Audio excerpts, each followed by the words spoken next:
Jolly Rancher? Hey, does that have volume, by the way? You say please. Please. Oops.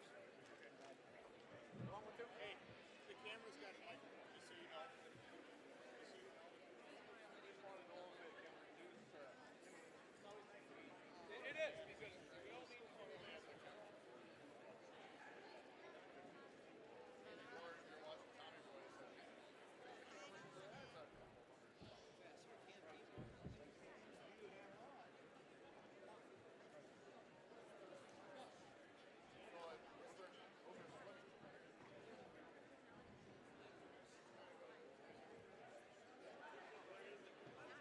I had to go get some coffee, Teague.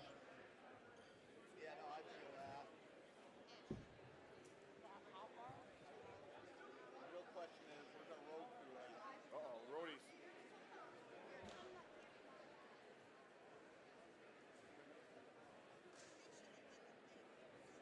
getting a little warm here.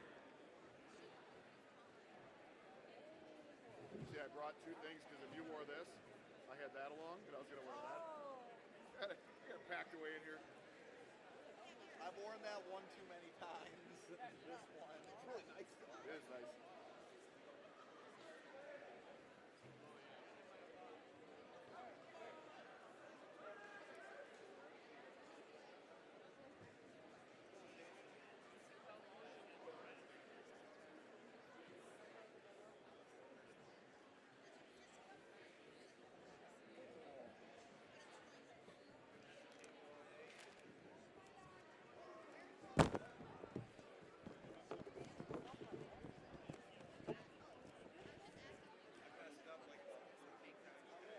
You did? Yeah. That was before breakfast.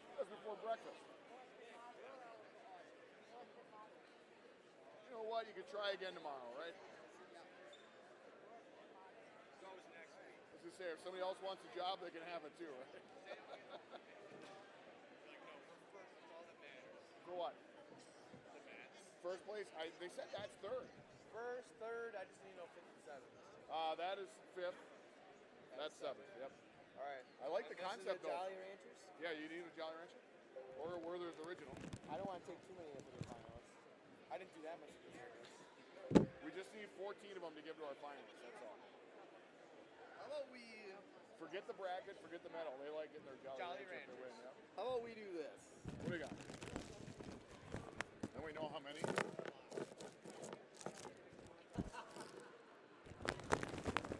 rest we can give away, you mean? You better put one in there for fluff, just in case somebody walks by and grabs one. Or you will accidentally eat one when you're nervousness up How you here. doing? I haven't seen you in a hot minute. Hot minute. What's going on, Big Man? You here watching? What? Yeah, I was just Riley. I was expecting to see you in the finals. You can always unretire. Give up that hockey stuff. I think I'm looking clubs. Oh, really? And you're going to be a junior? You're going to be a senior next year? Holy heck. You're like the most technically sound guy I've ever seen who's never wrestled before. Good seeing you, buddy. How's that popcorn? All right. Good. All right, I'm guessing. Yeah, so Max Schroeder's.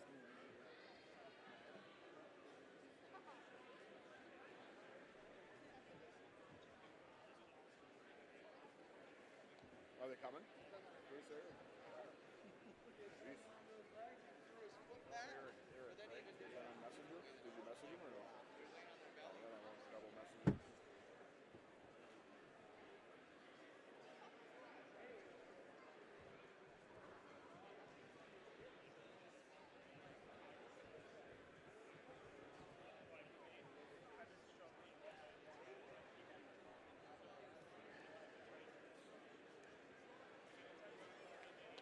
Do we want a sound check quick? Yep. Oh, T. Come on. What? We got like, Yeah, no, I got a little. we could do 2 finals.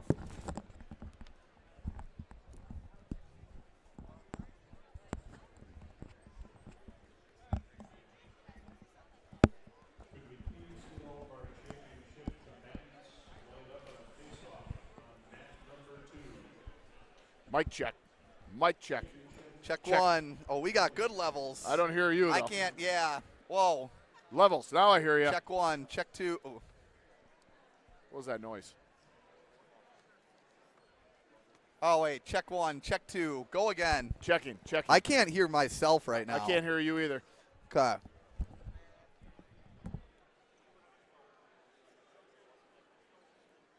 Oh, now I hear each other. Hey, it's delayed. Now I'm hearing it like I'm able to hear each other. It's the rebroadcast or something like that.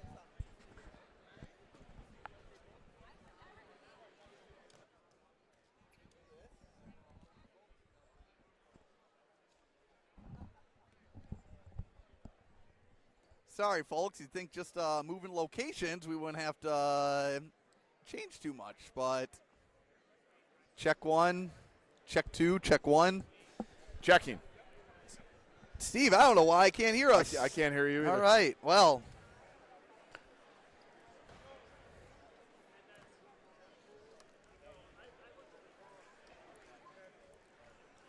One, two, three, four, five. One, two. 1, 2.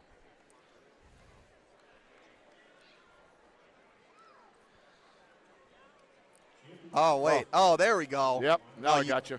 You broke something. Did I really? What'd I do? All right, loud check. Wow. Mom. Wow.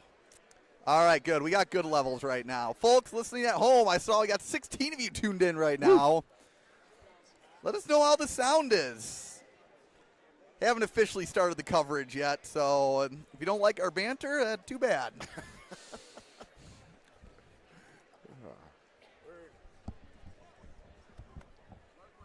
go. Huh? Let's have a final. Hey, have a finals. You want to do a cameo here today? No, I'm good. You sure? My time is past. Are you looking for And now, KB will please? remove Pat's headgear. I told he could have more if he says please. Oh, there you go. Oh, wait, Bob Empey, do you want Werther's original?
And now for our next conference championship match. I talked to Shane Sparks this week. 106 That pounds. guy, Canary. We have Braiden Hale-Toomey, 100 miles an hour. Schroeder. Oh, yeah. He's a Schroeder, legend. Soccer. You're a legend, Bob. You're a legend. At 113 pounds, Schroeder, You got it. Muscular, Celebrate you guys. I'll celebrate you guys. at 120 pounds. All right, you ready? Yep. Or should we wait a little bit?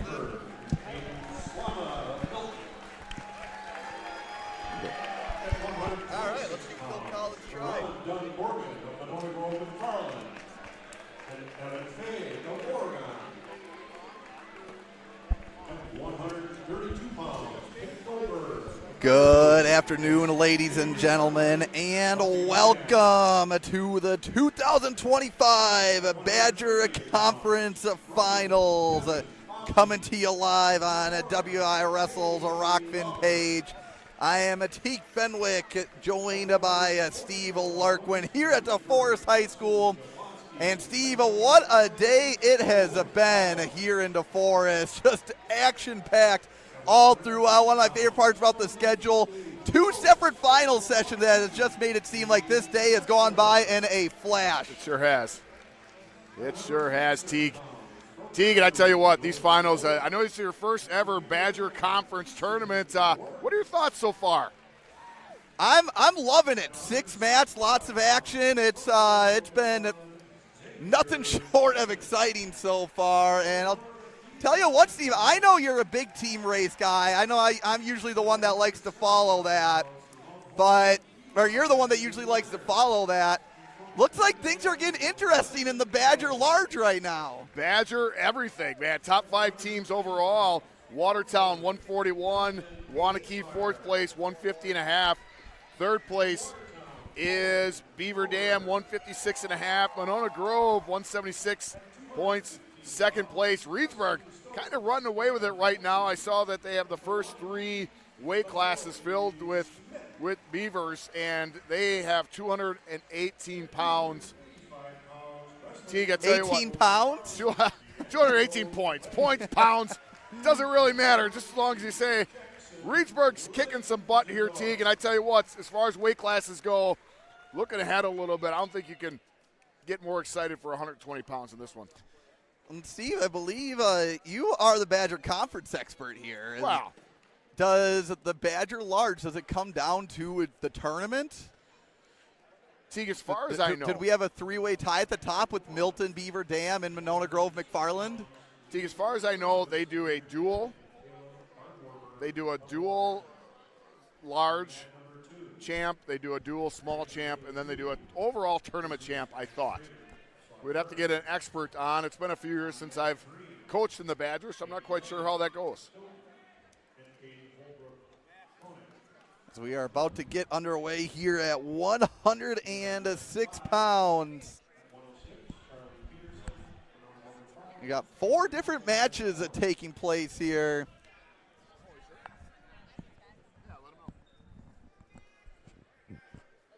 We're going to be focusing on Mat 2, the finals of 14 champions about to be crowned here.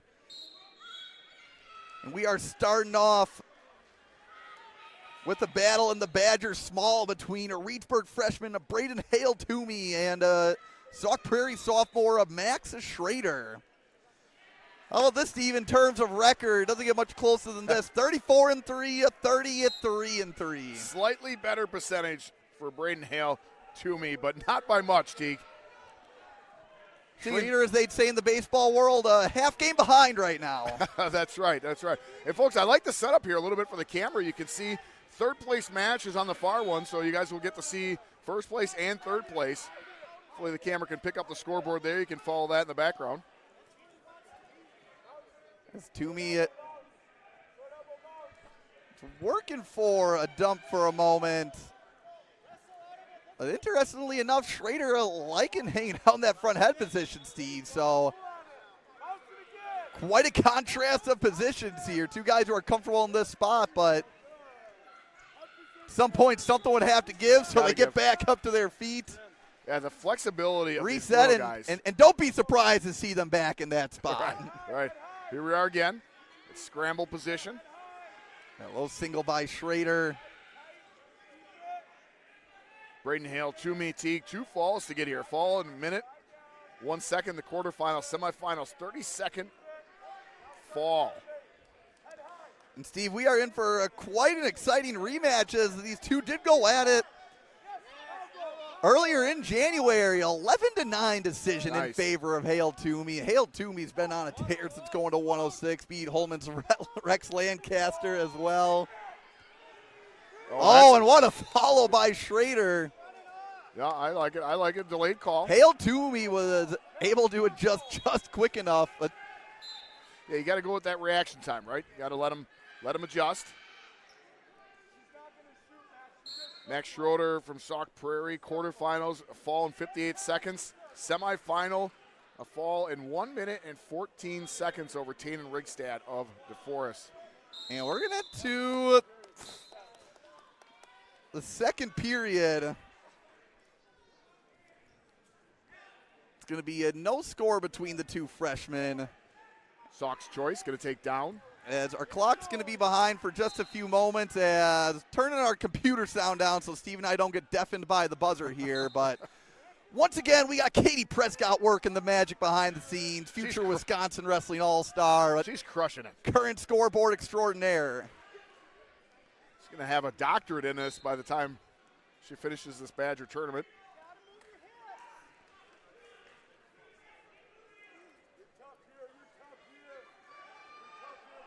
Teague, you said 11-9 last time they faced each other. Correct, and no score right now. I'm thinking we're not going to hit that this time.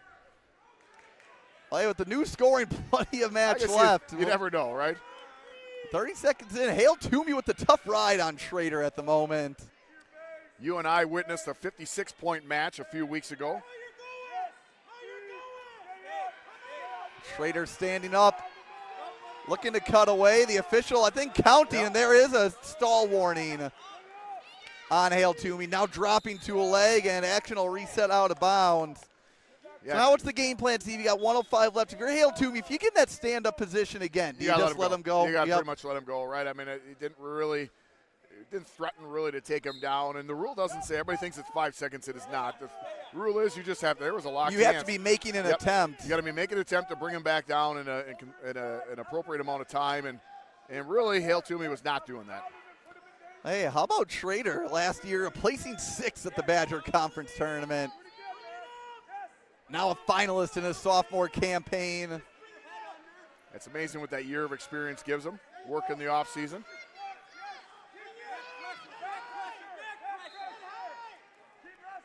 Nice little ride. Looks like Schroeder's got to keep elevating that leg up. Oh, nice reach back. Look at that. That's why it's so hard, Teague. I think the ref, 106-pounders, 113-pounders, their body bends in ways that just aren't. This isn't natural. You're a little more lenient with that potentially dangerous call than you would be at 215 per se. Tell you what, if Hale-Toomey gets the ride out here, that's going to be huge. Well, stand up, and it'll be potentially dangerous this time, but Schroeder just trying to put Hale-Toomey in some danger and time.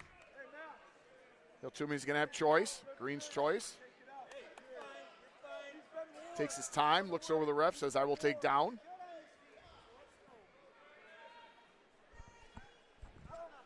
Good tactical match. These guys look like they've wrestled before, right? Gone back to the workshop, as Teague calls it. And back to the lab, as back the to the kids lab. would say. Workshop, lab, that's right. I got to get that down. Come up with a game plan. So the start of the third, Steven, now your prediction looking a little safer to be correct here, as we see a 20-point period here. Be quite a way to start off the finals, but right now, Hale-Toomey looks no like score, 30 seconds into the third, but Hale-Toomey with the hold of Schroeder's arm, and the Sauk Prairie sophomore wisely bailing out. Just gives up the 2. now down 2-0. Remember, Hale-Toomey has been warned for stalling. See, we saw in the first period on their feet, Hale-Toomey got to that position. That's where he wanted to be, so still got to it just from a different starting point. And you're going to reset with 1:08 to go. You're right, I'm sorry. Schroeder's been warned for stalling. I mixed that up. Hale-Toomey has one as well for not attempting a mat return. No, there it was. Okay.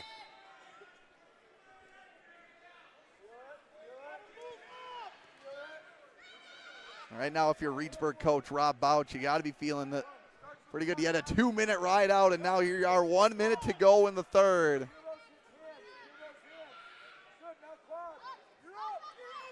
Reedsburg team race. Yeah. We said earlier, Reedsburg is right now leading the teams. And Schroeder able to get up. Hale-Toomey does need to attempt to return him, and well, his hands were down though. On trying that to crank him down. Yep.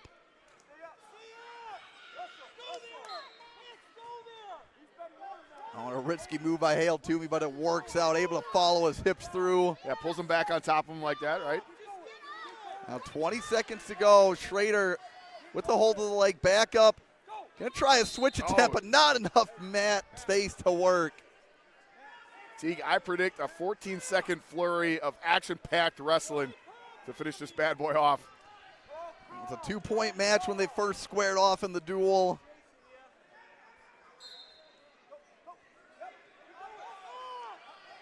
Schroeder trying to work up to a quad pod. Hale-Toomey just so strong in that claw position, spiraling through, keeps his hips on top, and Hale-Toomey, you could argue about the strength of his top game, winning a 2-0 match over Sauk Prairie's Max Schroeder to take the 106-pound title. Badger Conference champion, probably with a 3-minute and 40-second ride. And Braiden Hale-Toomey, award winner of a Jolly Rancher. Getting a hug by little sister behind us. Always like to see the family getting in on the action. So we head to 113 pounds. As it looks like we will be waiting for the other matches to end. Watertown head coach Bob Logan pulling up to our side in a little scooter. Word has it he was saving his family from a bear attack. So while carrying a piano. None of that is true, folks. Oh, Steve, you should see what the bear looks like. Right. Absolutely. See, it's all about the story, right? You know, I was riding around with a scooter in a boot the other day about 6 months ago, and I didn't want to tell everybody I broke my foot stepping on a rock. That just doesn't sound tough. And we've got off camera here, 10-6. 6 seconds remaining in the third period. Well, Teague, are they able to see the far mat, the third place mat? We could keep them focused on that one as well. They're going to wait to start 113 regardless. Gotcha. But Teague, that win by Hale-Toomey brings the team score for Reedsburg just extending the lead up to 222 points. All right, never mind. Folks, we are starting. As we have another Reedsburg Beaver taking the mat. That is Mr. Trainer Curtin, the 34-2 senior. Taking on a Watertown Estate Place winner, Bryson Bustler, the 31-4 sophomore. Steve, 113 pounds in Division I has been absolute madness this year, and these two have been smack dab in the middle of it. Curtin right now with Bustler's leg elevated. Looking for the takedown, and he will pick up the first three. 40 seconds into the opening period here in the 113-pound title tilt. Teague Bustler with a big win last week over Brilliant's Parker Spearings. Beat him 9-3 at the Wisconsin Dells Invite. Bustler also a champ at Wisconsin Dells, correct? He was a champ, yep. You're talking Bustler, right? Yes. Yep. Bustler quarterfinals, a 53-second pin. And then he beat Rhett Farrell of Wanakee 15-6, major decision to get here to the finals. Oh, sorry, it was Bustler. You were talking. My apologies. Yeah, that was. That's right. I tune me out sometimes too, Teague. Right now, Curtin with a tough ride, which so far after just seeing about 7 minutes of Reedsburg action, this seems to be the calling card for this Reedsburg team. It's a nice follow by the senior. Good work by Bustler, gets the escape. Well, Teague, common opponents, common victories. Trainer Curtin did beat Parker Spearings of Brilliant, we before mentioned. Beat him at the Oshkosh on the Water tournament, 9-4. So we have a, what did I say, 9-3 and 9-4 victory for each. With another takedown, a 6-1 now, 15 seconds to go in the first period. The pace these two bring this match far from over. As time winds down in the first, we'll head to the second period, 6-1 in favor of Curtin. Last year, Bustler, fifth at state, champion at 106 pounds. So looking for his second Badger Conference title. Curtin has had a fall in 32 seconds in the quarters, 52 seconds in the semifinals to get here. Curtin's just one of those guys, as you talked about earlier, T, just on a roll this year. It's had a lot of big-time wins. First place at Richland Center, first place at On the Water. Loss of 3-1 to Colton Bollig of Evansville in the semis at the River Valley Invite.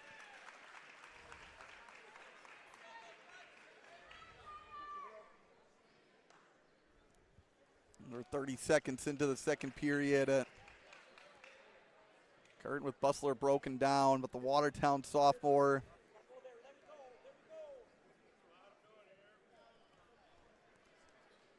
trying to work back up to his base. Move on the transition. You're out, you're out, you're out. Good job putting moves together by Bustler. That's and nice. Curtin unable to follow. It'll be a 6-2.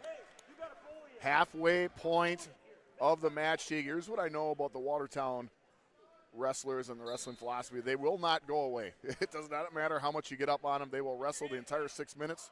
It's kind of frustrating for the opposition sometimes. Wow, and another takedown by Curtin to improve his lead to 7. Midway through this 113-pound finals match.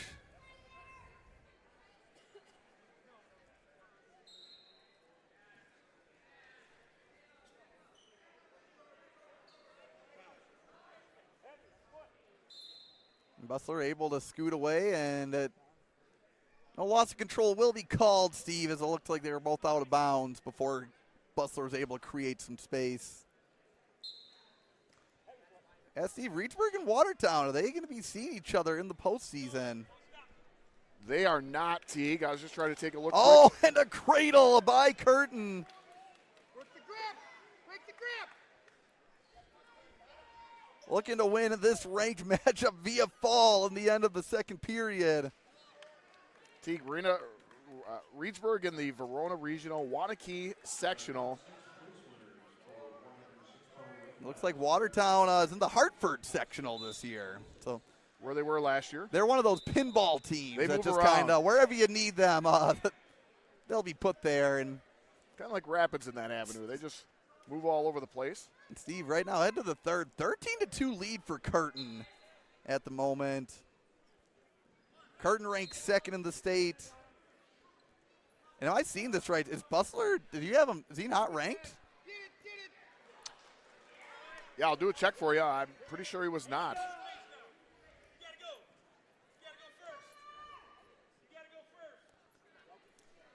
And now 15-5 for Curtin.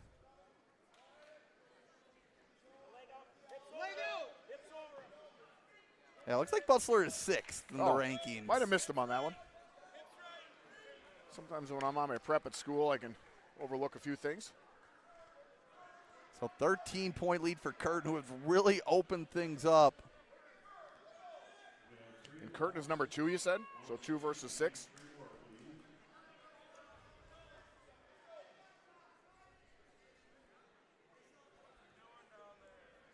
Opening up to a 13-point lead.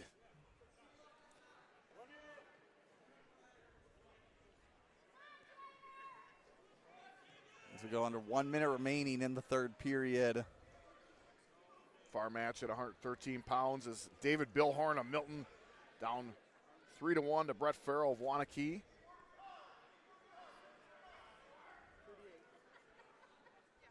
Yeah, Badger Conference League, they spread out. They're a lot of times the good thing about the Badger Conference is most of these guys won't see each other again until state, which not your typical, not typical for conference tournaments.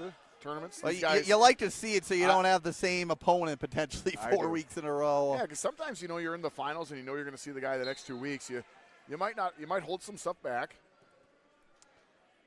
Under 30 seconds to go in the third period. But I would bet you, including Portage down in D2, these teams for the Badger are spread out amongst 5 different sectionals. Steve Curtin, champion last year at 113 pounds. 2022, the champ at 106, and looking to add to his title mantle. Yet another Badger Conference title for the Reedsburg senior. Trainer Curtin, your Badger Conference champion at 113 pounds. Yeah, number 1, going through the top 5 rankings at 113 pounds for Division I. Number 5 is Evan Gill of Burlington. 4 is Nick Jenkins of Kaukauna. 3 is Will Duchemin of Wilmont. Trainer Curtin, number 2. And Zon Beal, the freshman of Arrowhead, is the number 1 ranked. Just getting back into action, about 10 matches on the year is Zon Beal. In second place, Max Schroeder, South Prairie. I like this Let's see, team. that was indeed a Curtin's third Badger Conference title, which you get 3 titles here.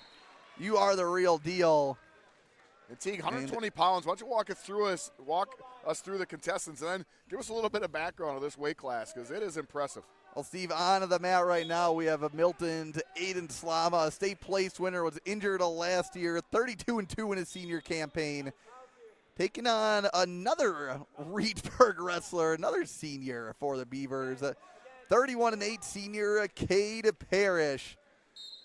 Steve, this is one of those brackets where folks say if you win this one, maybe you just give the OW to whoever comes out on top here.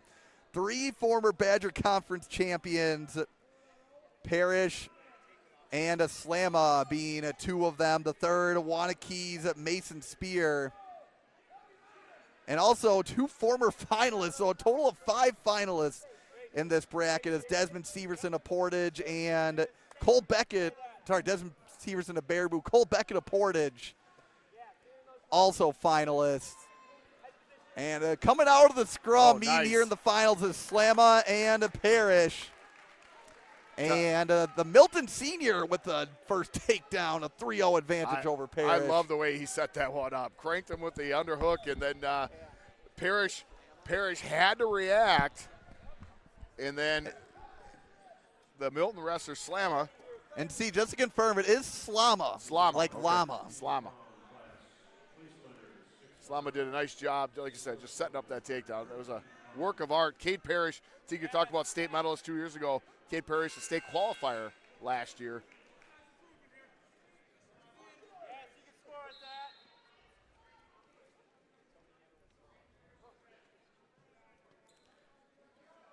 Milton, one of those teams in the Badger Large. And how about Slama working the tilt, Steve?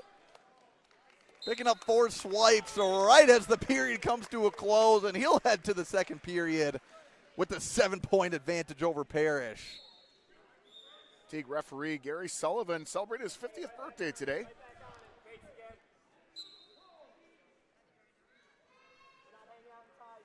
And if you're a wrestling guy, what better way to celebrate your birthday than do some wrestling, right? In Slama, them are 5-ranked wrestler, 5th-ranked wrestler in the state. What a weight class. Wafke 4, D. Piazza 3, Nathan Henderson, the freshman 2, Ethan Bass, number 1.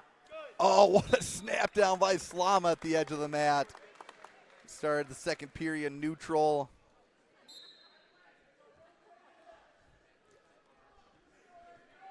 Yeah, the path that these two took to get here. I mean, no easy way to get to the top of the 120-pound bracket this year, Steve. Right. Slama did get a pin over a Mason Spear in 303. And Parrish had to get a fall over an Oregon Sam Fay, who Fay no prior Badger Conference experience because he's a freshman. So assuming he'll probably have a final or title to his name at some juncture. So we have a reset in the middle of the second period. Midway through the match, still a 7-point advantage for Slama. And cool to see Slama on the mat this year, dominate. Right. I mean, made the podium a few years ago and injured last year, Steve. So you know he's hungry to get back on the mat. And he is making the most of his opportunity.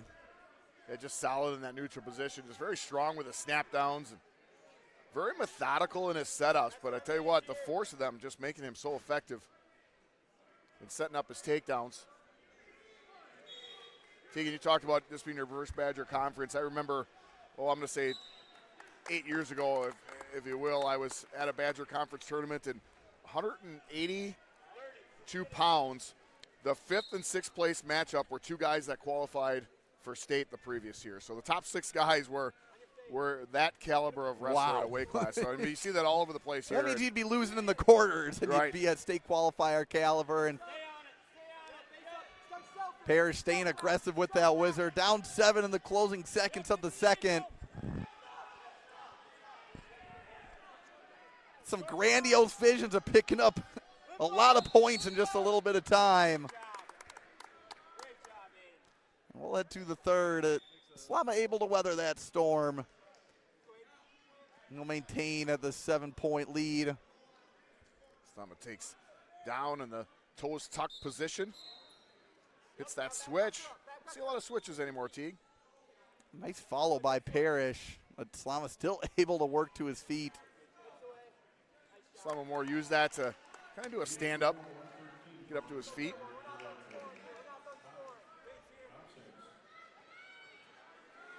Kate Parrish with that square stance. Keeps everything in tight.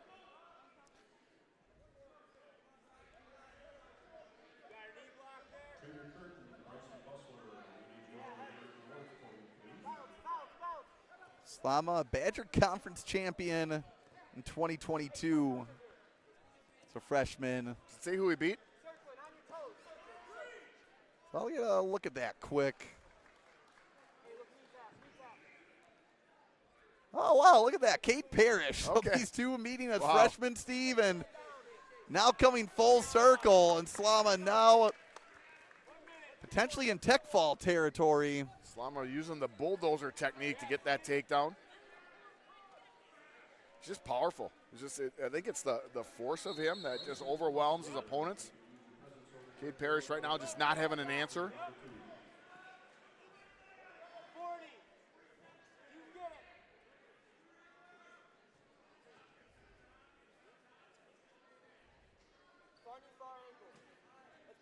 Steve. Wow, get this. I mean, I'm looking at the 2023 results. It didn't show up in Slama's track profile right away. Slama also a champion his sophomore year. Can you guess who his opponent was? No way. Third time wrestling. Repeated Mr. K. Yeah, so Kate Parrish, at least a 3-time finalist. Wow. Well, 4-time finalist, the champ last year, partially due to Slama not being there. wrestling. And Aiden Slama, 3 for 3 against Reedsburg's Cade Parrish in the finals. 12-0 to win his third Badger Conference title. Hey, make sure he gets his Jolly Rancher. You bet. It's the best part about being the champ is the Jolly Rancher comes on down. Wow, Teague. So we're going to head to 126, and yeah, probably some research we could have had beforehand, but with 2 finals today, Steve, Yeah. it's Well, we have lot of recon on the fly. We do have lives, Teague. Yeah.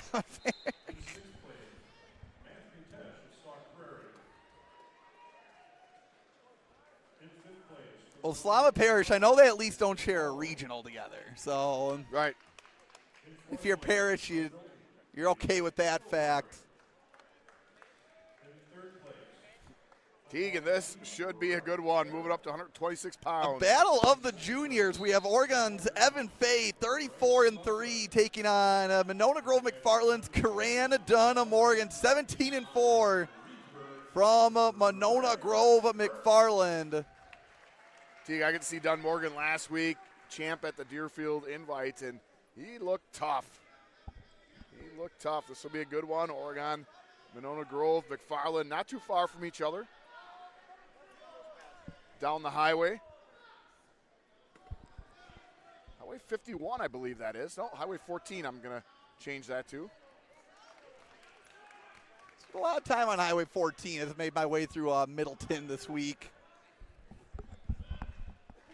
I'm going to give trainers Jolly. You bet. Yeah, these both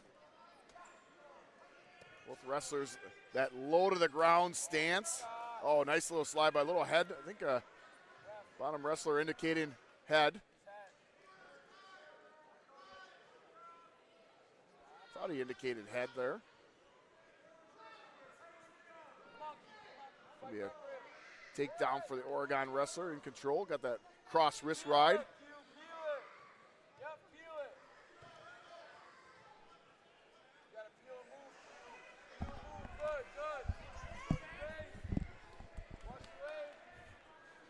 Stephen, a battle of the juniors. Looks like Evan Fay is striking first. Steve, 2 teams that have really talk about teams on the rise. I mean, we're part of a close battle last year to get to team sectionals. And this year, looking to be more of the same between Oregon and Monona Grove McFarland. Monona Grove, as far as the team goes right now, currently in second place. But more importantly, in the Badger Large, a 14-point lead on Beaver Dam. Be a big win in that race.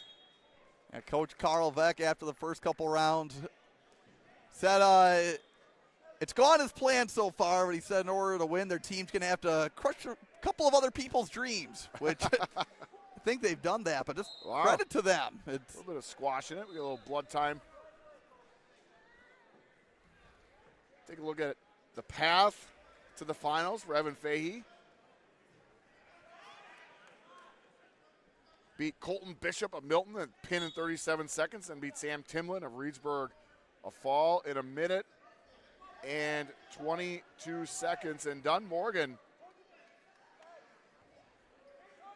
his path to get here. Actually, I checked that, Teague. He took second last week, did Dunn Morgan at the Deerfield Scramble. But he beat Tech Fall, won in the quarterfinals over Zachary Elliott of DeForest. Semifinals beat Ben Logan, solid wrestler from Watertown, 7-0. Ben Logan 30-9 in the year.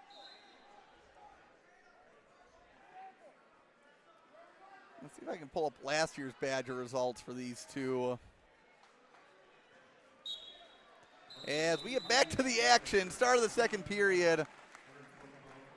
Fay up a 3-0 on Dunn Morgan. Dunn Morgan's choice takes neutral. I think it looked pretty good here. Doesn't want to go back down, get ridden out. Oh, nice Fay. toss. He's going to get some swipes. Caught Dunn Morgan and hung out on his knees for 1 second too long, and Fay taking advantage of the momentum. Kind of got back on that hip a little bit too much. Now with the 10-point lead, just like that, opening things up. Fahey State qualifier last year. Tegan, look, is that the blood round he lost in? Is that another to round Mr. Avery Femright from Beaver Dam. Conference full there. It's how he ended the season last year and how he started the season this year was against Femright. Femright, who we're going to get to see next. And the toes come up, nothing in the cylinder, and we'll head back to the center. 51 seconds to go in the second period.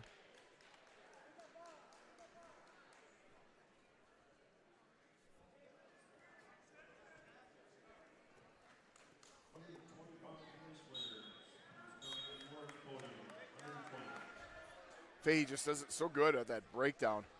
Right off the whistle, just chops forward, goes right to that arm bar.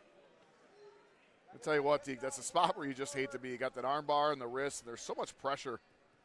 You know you got to get up, and it's just, it's so hard. Fahey looking for his second Badger Conference title in a row. Going to go up at least 14-0 by trying to put the finishing touches. He's looking for the fall against Dunn Morgan, but hey, credit to the Monona Grove McFarland Jr. Fighting off, yep. It's always the question of pride, right? You're down, probably not going to win this match, and coaches want to see, and you want to show yourself as I'm going to keep wrestling throughout. And at the very least, Steve, you give yourself an opportunity. Fahey looks over to his coaches, up 14-0. What do you take? Hey, let's go neutral. Get that takedown, get the tech fall. Fahey just so heavy with his hands. Steve, I stand corrected. Fahey with his third Badger Conference title. As many years this time at 126 pounds. Tell you what, putting himself in a position to be a 4-time Badger Conference this time, champion. 17-0 fashion. Evan. Congratulations, man. The 17-0 victory over Coran Dunn Morgan. But if you're the junior from Monona Grove McFarland, hey, that's a tough opponent you're going against. Fahey's probably one of the tougher opponents that you'll have all year and going into the postseason. You got a little chip on your shoulder, right? You sure do. Props to him for fighting off his back and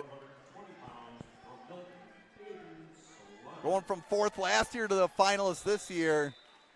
Still got a little action in the 3rd period over on mat number 3. So we'll go radio silent as we wait for our next matchup. And this one is going to have some fireworks, Steve.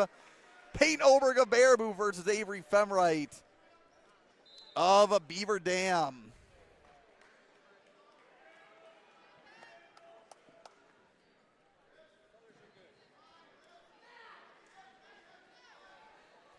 Looks like we're starting. All right, yeah, that's right. Getting right into it. They have the podium presentation off to the side. And once all the matches for a weight class get done, they just keep the action rolling.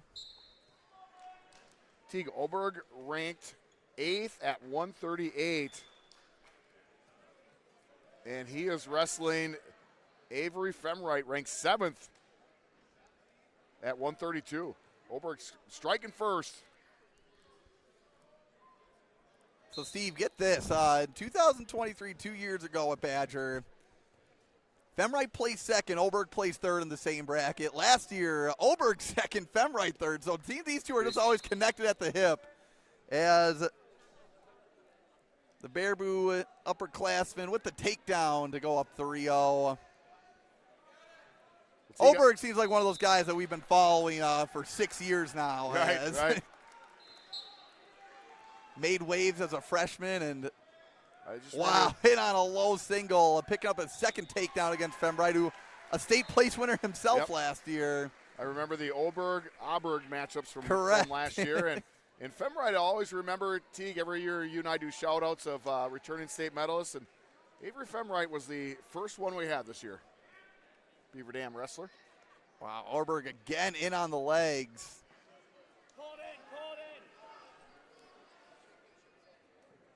Looking to keep the action inbounds as the Baraboo senior.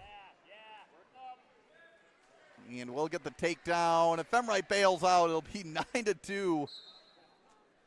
Well, you said they're one spot away in the rankings. Oberg maybe looking for a bit of a statement match. Femright had a tough semifinal match. 11-8 victory over Caden Schwartz of Oregon.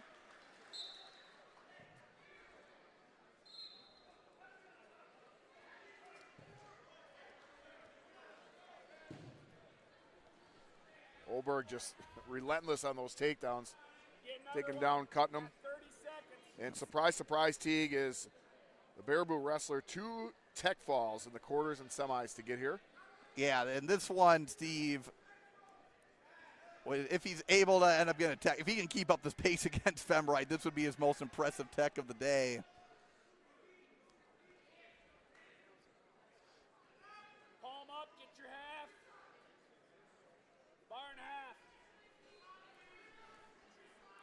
We'll head to the 2nd period. It'll be a 12-3 lead for Oberg over Femright.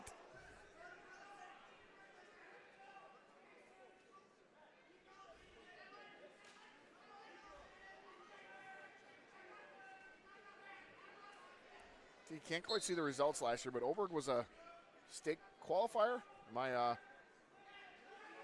State qualifier last year.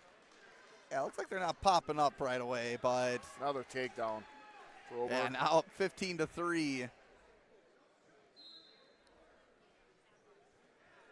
Folks, I mean, just think about this.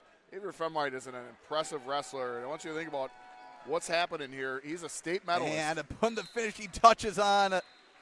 3rd tech fall of the day, this time over a wrestler ranked 1 spot above him, and you know that's going to change, Steve. Winning by 19-3 tech fall. Well, his 1 first spot above Badger conference title. 1 spot above him, but at 138. Peyton Oberg from Baraboo. So Peyton's going to go ahead and earn the coveted Jolly Rancher. As we move up to 138 pounds.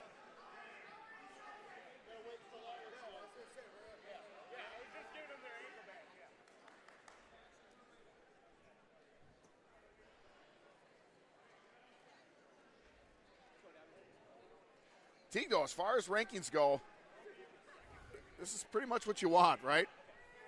Yeah, it doesn't get much better than this. I mean, maybe one of the most hyped matches of the day. 1 versus 2. Cade Auberg, the sophomore from Oregon, taking on Devin Bobzine, the senior from Milton.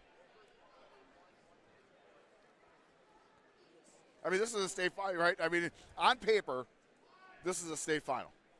Correct. And we have it right here in DeForest High School. at the Badger Conference. And what Tournament. is a packed field house, might I add. Right behind us, yeah. And when the girls were going on, see, the other side was full. It was standing room only in here for a moment. Well, the only reason why the other side is not packed anymore is that the 2 mats, off mats that are not wrestling, are just full of people. Full of fans, lounging out. Get the tail of the tape a little bit. Auberg was a state place winner third year. Place last year. Lost first round to Turner Campbell. Sudden victory, 6-4. Was a great match, Steve. Don't ask me how it went. I cannot tell you. Never lost again for the next 4 matches and goes ahead and wins third place at state. And to get here, Teague, Tech Fall in a major decision beat Austin Nichols of Monona Grove in the semis 10-0. And Bob Zine, Teague, wrestled in California last year. We know that. Well, and Steve, not like we're releasing any trade secrets here, but Devin's older brother, Brock Bob Zine, wrestling for the Badgers. So I think part of just a full-scale family move for the Bob Zines. And I think watching his brother wrestle last night, likes to throw, and looking at Devin Bob Zine's 2 previous matches here in the semis, a 33-second and a 42-second pin. I think we got a little clash of styles coming up. Wrestler who likes a little bit more controlled, methodical matchup against a guy who just likes to let it fly. You know what they say in that type of case, something's got to give. See, just started the third period over on mat number 5 for the third place match. And a little non-wrestling talk for a moment. I wonder how the Bob Zine family is liking the Wisconsin winners right now. Has to be one of the biggest adjustments. I would think so. Well, it depends on, though, Teague. If you're in Northern California, a lot of times people don't realize it's you still get a good amount of snow. I don't know which part of California they're from. Fair. Well-known tall state, I guess, in that sense.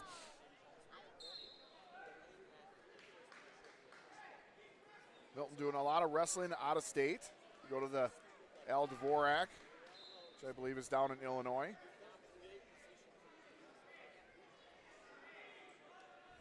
Bob Zine with a 12-7 win over George Jones, who was the bi-state champion. Also beat Edwin Schroeder of Oshkosh West, sudden victory, 7-4. Beat him at the Duffy. Yeah, looking at Auberg's 2 losses to Haken Peterson and TJ Silva from Illinois. Peterson, I mean, that name speaks for itself in Wisconsin. And speaking of Peterson, we got a potential huge matchup over in the Swall.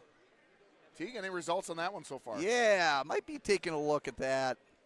Got a potential Haken Peterson, Rowan Carey matchup in the finals at the Swall SWC Clash.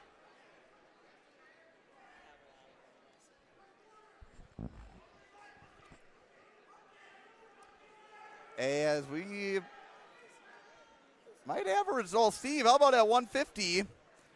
Owen Sefru, Darlington Blackhawk, 4-1 sudden victory over Siler Zanchavitz of Fenimore. Wow. And that's they'll see each other. I'm not sure if they'll see each other at regionals, but they'll definitely see each other at sectionals. I don't know why. Steve, they might have been I think they started at 150 and they're ending with 144. So love it. Why not, right? I mean, that's the marquee matchup. And we got the closure of the match on mat number 3. So if you want exposition for this match and you just got back in your seat, too bad because we gave it all. We got Devin Bob Zine of Milton, Cade Auberg of Oregon, number 2 versus number 1 in the state at 138. This is just awesome. Number 1 versus number 2. Tegan, these guys are in different sectionals, so they would not see each other again till state. Oregon in the Wanakee sectional. There's Bob Zine going for the toss. Oh, wow. Oh, and Auburn counters it perfectly. No takedown, though. Auburn going to keep the pressure. Teague, what is amazing about that little flurry is there was no scoring of it. That was amazing. Some of the best flurries. Oh, nice job by Bob Zine. Lowering his levels. Auburn trying to toss.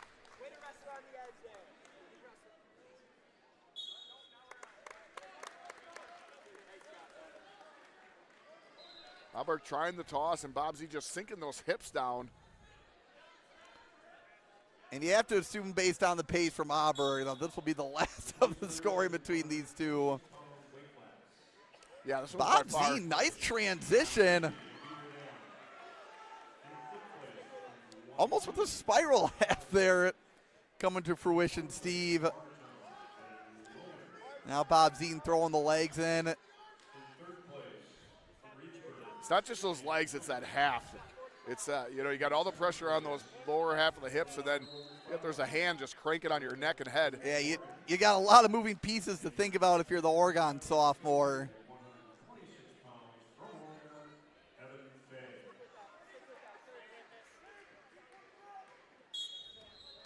Still made action. If you're Auburn right now, you got to weather the storm. If you're Bob Zine, you're a little bit surprised. You're used to guys just going over with that.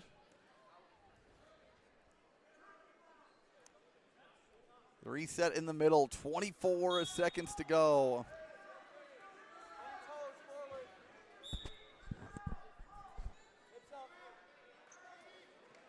Bob Zine with the legs, and it will be potentially dangerous called.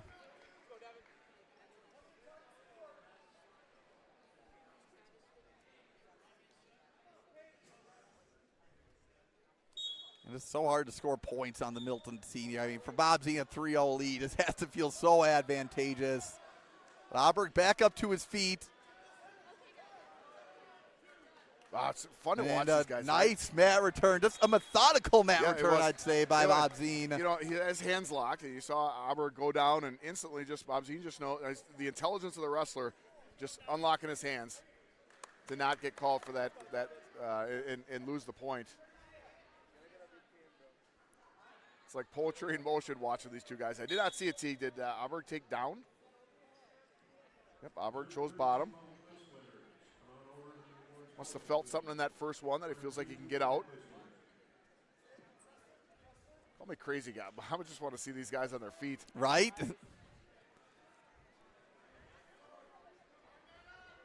Bob Zine's reaction, I mean, not only proactive on the mat, but when Auburn seems to just get a step up. Zine's ability to follow and just pressure back down. Auburn doing a good job coming up. Bob Zine just with that amazing pressure. Yeah, with the bar in. Just cranks. This looks exactly like his brother last night. Now is Auburn's head on the mat. Oh, and Auburn looking to hip through, find some space, but how about Bob Zine right now? Got to see him at the Duffy Finals, but seeing him in action in person is a whole different ball game. Tegan's brother last night had Grayson Clark of Purdue in the Wisconsin-Purdue matchup. Had him in an armbar in half, and was just cranking, and the pressure looked intense.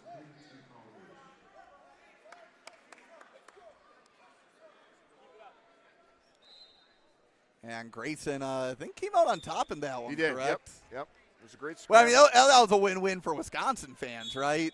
Oh, right. Yeah. It's good action in that particular match. Now, Steve, just like that, 30 seconds left in the second period. Job by the ref getting down there, look for locked hands. Auburn gonna look to bounce Bob Zine off. The Milton senior. We get a 20-second go here. It's a huge win for Bob Zine if he can get this ride out. going to be Auberg's choice in the third. No, check that. Take that. It's going to be Bob Zine's choice in the third. Auberg took down. It's huge for Auberg to go ahead and get a point here. Let's see. Bob Zine's choice in the third period. Auberg back up to his feet. Can he find a way to get a point or even get a stall warning? But Bob Zine going to attempt a mat return him, so nothing going there. Without hesitation, Bob Zine's going to take down. Now, I was going to say is, do you think about top for a moment? But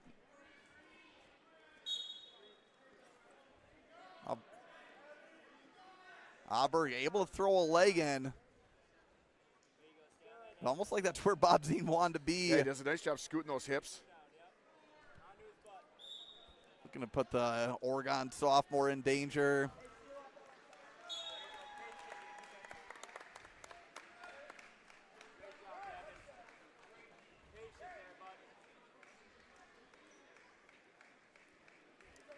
Also, Steve, a little faux Pacific Northwest matchup as Bob Zine, originally from California.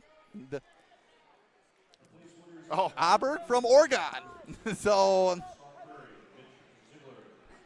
Auberg throwing in those legs, kind of Auberg with the leg, yeah. Bob Zine unable to catch it this time around. Return the favor a little bit, but he's got high, and that's to tell you, this is not where Cade wants to be, because I tell you, the power and pressure of Bob Zine on top is just relentless. Got those legs split too, Teague.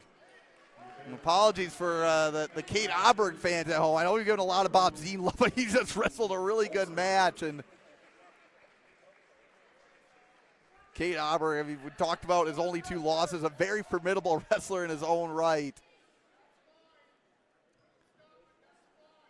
Right now down 5-0.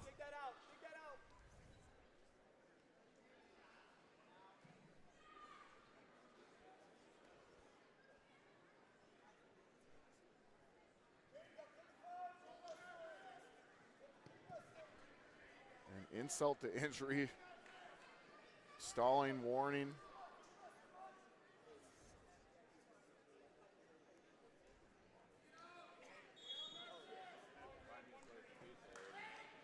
And will be a second stall warning. Oh no, okay, I was wrong on that. Wait, he warned the bottom. So 5-1. Not sure when Bob Zine was warned earlier. Okay, he was warned in the second. I missed that one. And then Auberg was just warned, and then Bob Zine got his second. And Bob Zine looking to work a spiral. Auberg just trying anything. Yeah, Auberg just trying to score here, right? I mean, yeah. Knows he's not going to win the match, but wants to end with a little momentum. Knows he's most likely going to see this guy again, right? Wants to get some points. And there it is.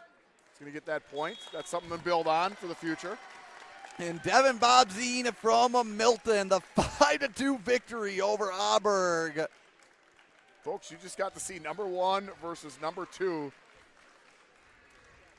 And, folks, I guarantee that's not the last time. That's not the last time we will get to see those guys. You bet. Wow, what a match by the Milton senior.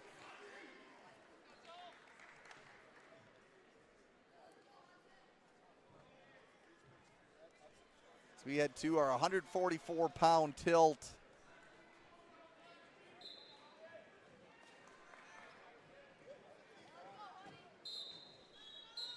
Our second Monona Grove wrestler. Joe Carls, senior, 30-7. Wrestling Teague Hudson from Reedsburg. Hudson and Jablonski. Jablonski, 29-10, sophomore. See, I believe this is the second Carls we've seen take the mat in the finals today. Yep. Have to assume Emily Carls, 235 of some relation to Joel.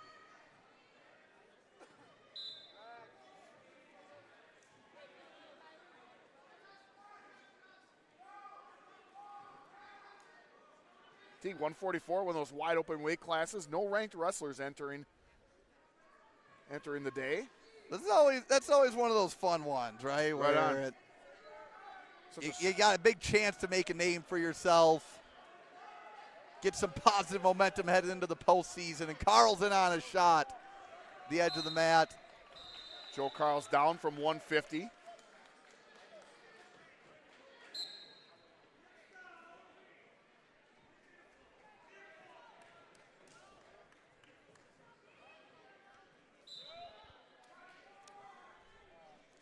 Joe Carl's last year at conference, 6th place. Here he is wrestling in the finals. Got a tech fall over Braiden Barbian of Wanakee in the quarters and beat Michael Petzborn of DeForest 7-5 in the semis. Petzborn one of the favorites to get in the finals. Good little battle there.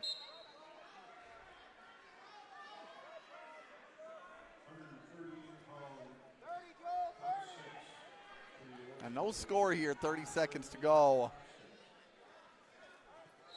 MGM. The 2 more finalists still to come after this. At Teague, both these wrestlers battled to get here. Jablonski at 4-3 decision over a very strong Joe Logan, excuse me, of Watertown. Not to be confused with the podcast. Yeah, Joe Rogan taking time from his podcast at 54 to come on in and wrestle a little Badger conference action. 7-5 and 4-3. 2 guys just had a battle to get here. Love it. And here they are scrapping. Well, that's one of the fun parts of the wide open break. You know, everyone has that same thought, right? Where it's, like this could be anyone's. Why not me today? Jablonski with a warning for stalling the first.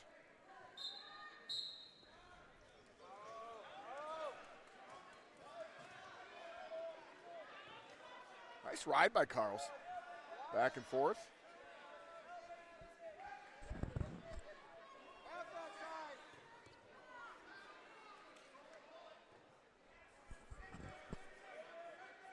Yeah, Carl's with the armbar, I think looking to find the wrist on the opposite side.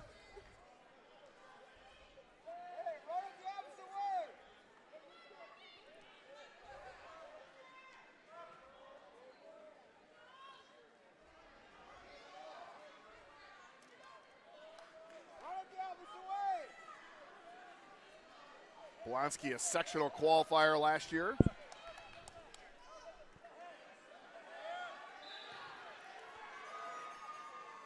Carl's right now just looking to add to MGM's point total. Trying to keep their lead and win the Badger Large. Yeah, Monona Grove right now 14 points ahead of Beaver Dam.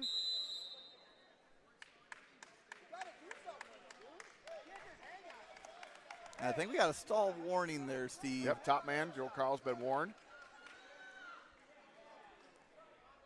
Both wrestlers warned now. And Coach Carlbeck not disagreeing. Nope. Letting him know.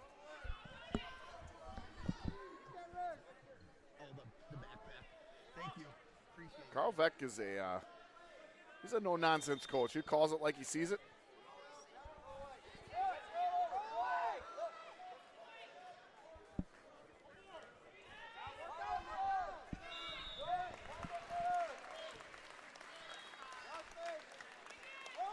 That would be the second warning, I believe. A stall warning against Jablonski, Yeah, Steve. I believe that's his second, so I think that should be.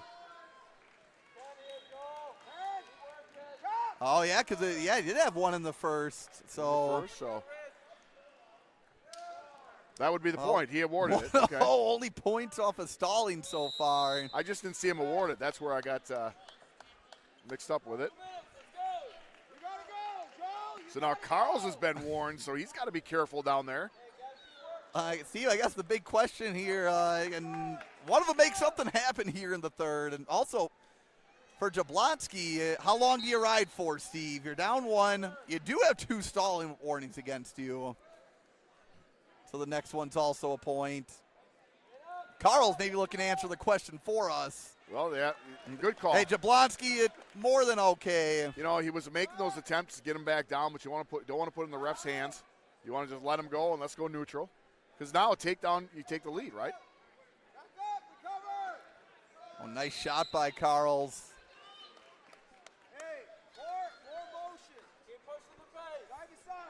2-0 lead, looking to keep attacking. Stay inside. Keep your elbows down. Please come over to the awards podium. Joe Carl's the aggressor.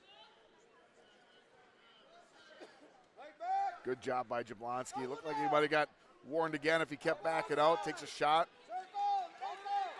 Carl's with a nice go behind. Hey, push out. In what, I tell you what, in a match like this, a 5-0 A feels huge, like it's yeah. a, Head chop. Forward pressure.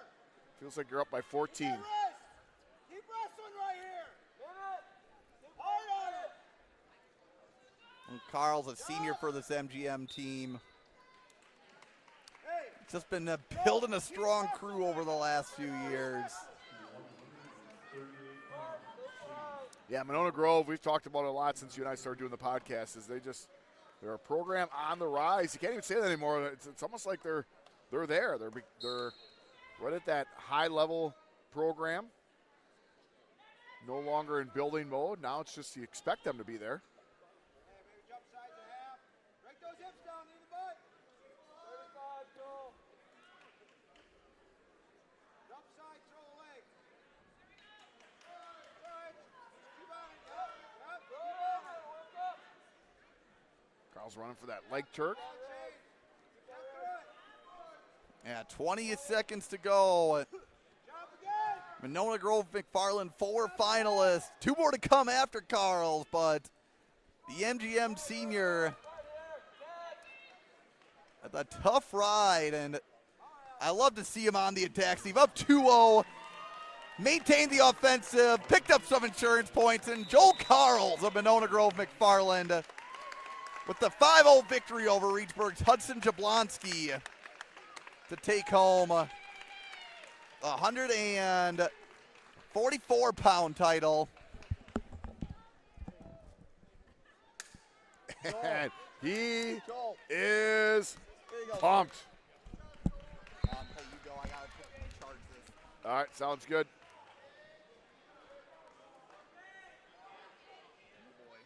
Folks, that's going to bring us up to 150 pounds, just like that. Not quite to the halfway point. Let my computer get caught up before I give you a little bit of the tail of tape. Your championship from Milton, a freshman, 36-5, Gage Gross in red, going against the junior, 32-3 from Wanakee, Gabriel Metzler. These two folks, they were destined to be in the finals, and here we go. Well, Steve, we had Switzer, Schweitzer, we've had Oberg, and now the Gabe Gage matchup. It just seems it's always meant to be some name game in the finals here at the Something Badger. about this conference, right?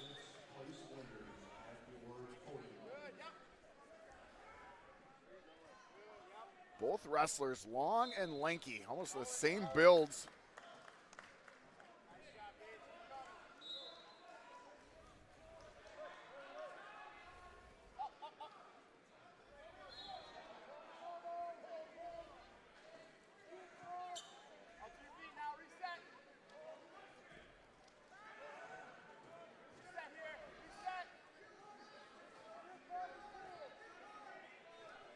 Gage Gross, it just shows you the toughness that Milton does when they go wrestle.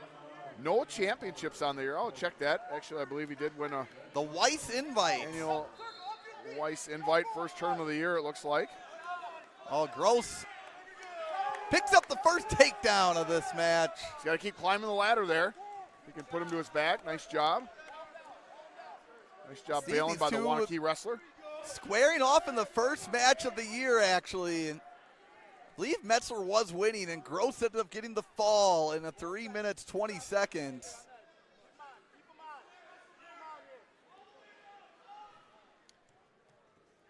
Gross with a look at the clock, fine, just hanging out there to close out the first period.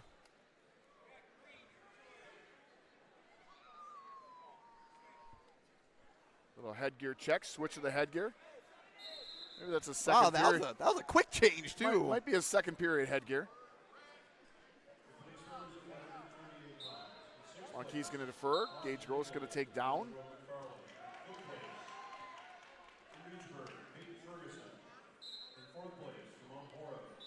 Start of the second. Gross with the 3-0 lead. Metzler last year, runner-up at 144 pounds. Losing to Stoughton's Cole Sarbacher.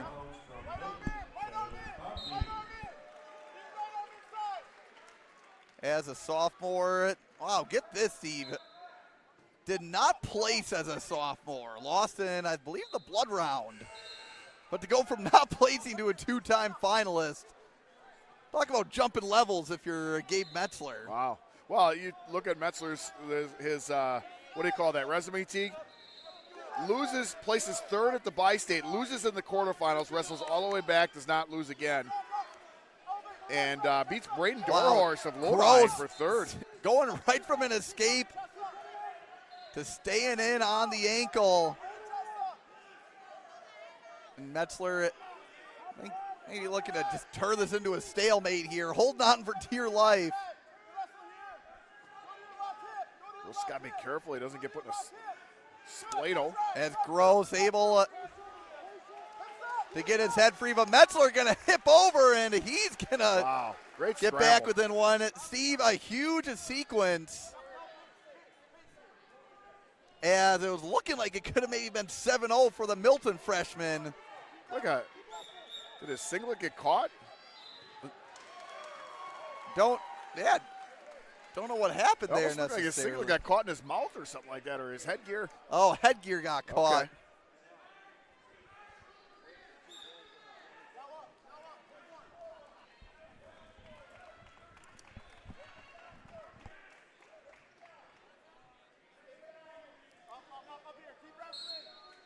Well, 30 seconds to go. Gross with some good wrist control, has 2-on-1 at the moment. It's looking to get away. Metzler going to hold on with the front head. Nice job trying to find that near side knee. And Gross up on his feet. Metzler grabbing the singlet back there. And Metzler going to keep a hold of the ankle. Nothing called yet, Steve. And the ref is indicating grabbing the singlet from behind. He's going to get a point. Yep.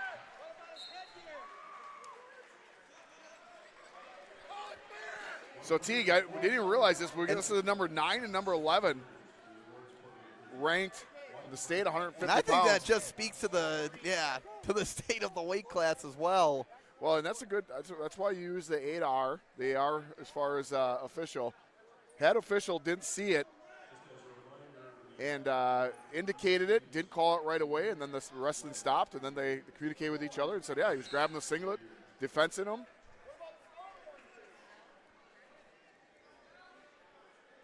So we'll head to the third period. 4-4, and Steve, a huge point now as things are tied here.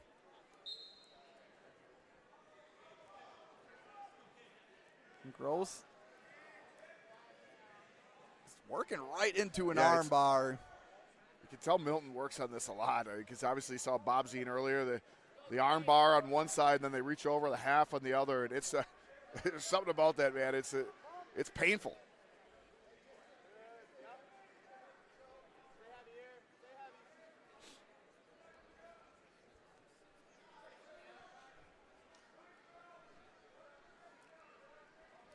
Just like that, Steve. 40 seconds into the third.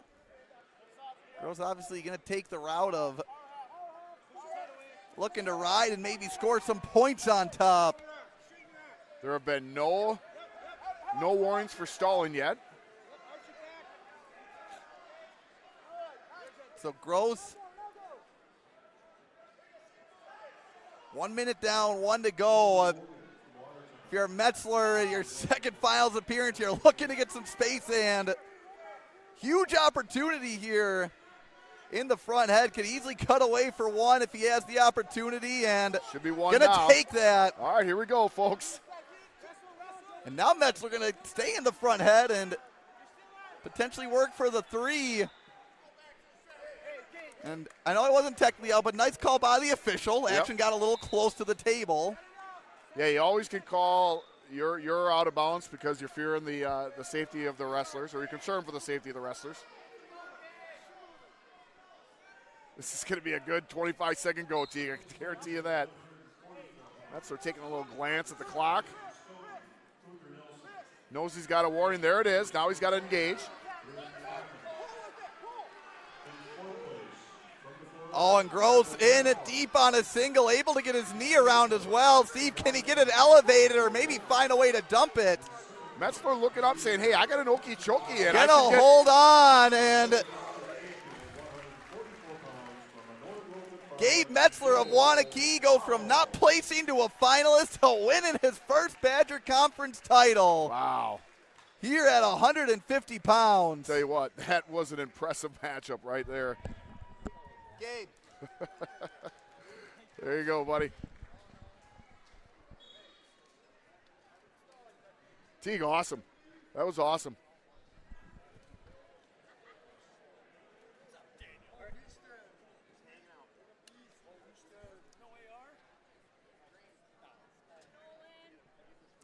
We go to 157.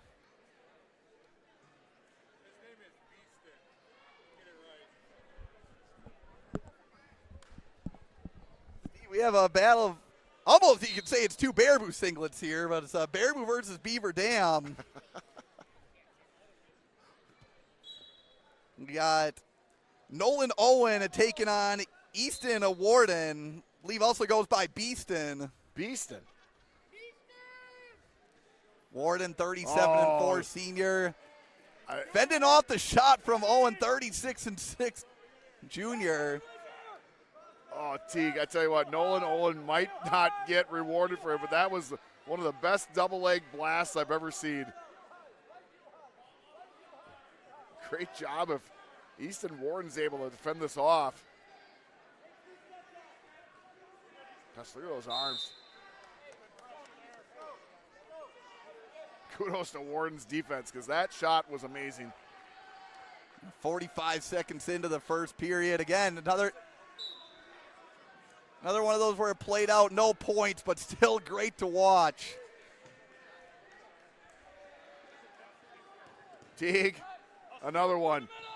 In the rankings matchup, number 6. You got some bragging rights here. Or number 7. So either they're going to stay where they're at or they're going to switch spots in the weekly rankings.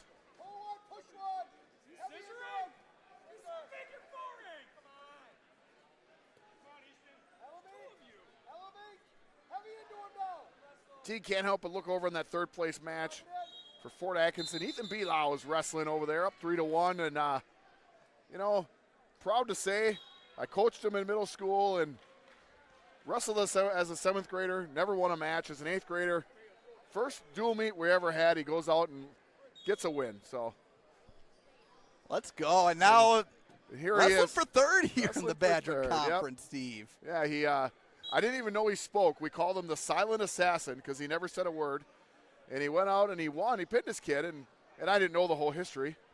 And he lets out this like yelp, like I've never even heard him speak before. Victory, but that was his first sound. I thought he was mute. You know, I'm just joking there, but I probably should have said that. But and I said, "Hey, what's up, buddy?" And he looked at me and he spoke his first words to me. He said, "I've never won a match before." And I thought, that's awesome, buddy. Like, you know what? You let out as many victory screeches as you want. You can do what you want.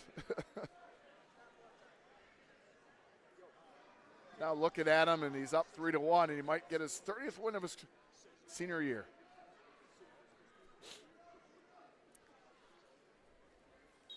Steve, last year, Owen, a third-place finisher here at the Badger. Warden looking for his second Badger Conference title. His win last year over another Baraboo wrestler, Talon Pickler. Okay. Pickler, a pretty strong wrestler. Easton Warden, 2 falls. A fall in the quarterfinal, fall in the semifinal. There's one thing these Beaver Dam guys know how to do, Steve. It is pin. They know how to pin. Yep. Oh, nice transition to a front head by Owen. Nolan Owen, a pin in the quarters. 17-7 major decision in the semifinals. Beat Ethan Belau, who we just talked about. And I think both headgears were down, so just going to do a little wardrobe reset.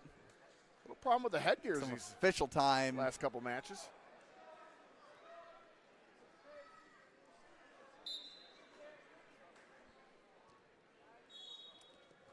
Oh, and a nice slide by Owen.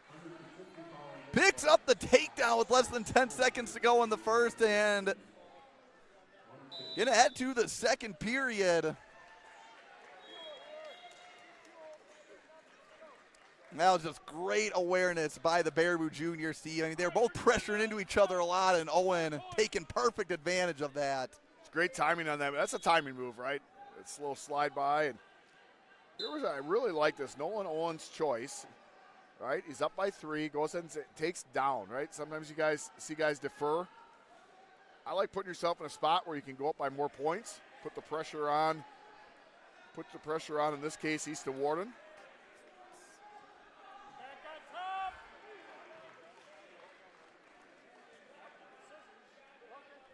Yes, good arch now. Get an arch. 30 seconds into the second to 3:04. Yes, no arch. Yes. Warden, Pressure there.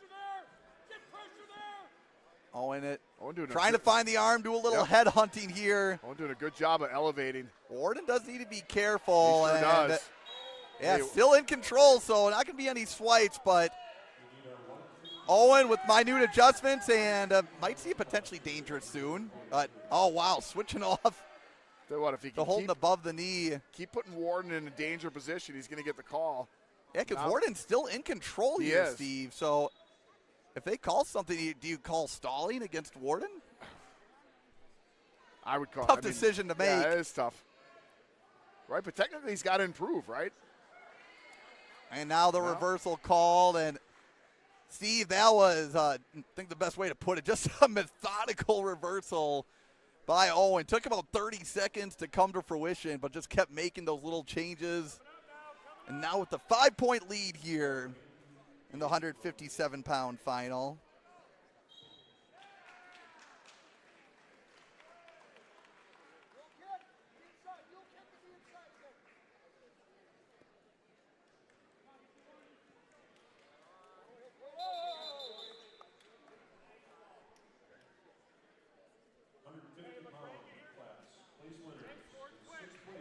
You know, 13-second goal. 13 seconds to go. Important for Warren to just go all out here, get a point, put yourself in a position in that third period to come back.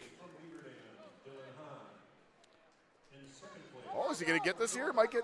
Oh, this would be a huge score by Warden. And looking to That's put not- Owen in danger, and gets the reversal to make it 5-2 head into the third. And Steve, things just got a little more interesting here at 157 pounds. I'm talking about getting one. He goes ahead and gets 2. I'd like to see that again if that was not locked hands. Gosh, sometimes it's so hard to tell, right? They get put in different scenarios and can't quite tell if that's locked hands or not. Start of the third, and that was huge for Warden now, Steve, because within 3, just an escape and a takedown away from potentially taking the lead. Well, basically they exchanged reversals on that one. Pressuring. Gotta get the other leg out. Yes. Yes. Just elevate into him. Belly button down, And Warden again looking to put Owen in some trouble. Owen going to try and get his hips off the mat. And Warden letting go of the ankle. Owen going to be able to go back to work on top. But more importantly for the Baraboo Jr., just to kill some more time. Time is. Wonder how long the ref will go before he issues something, either a stalling or a stalemate. And Warden trying to build back up.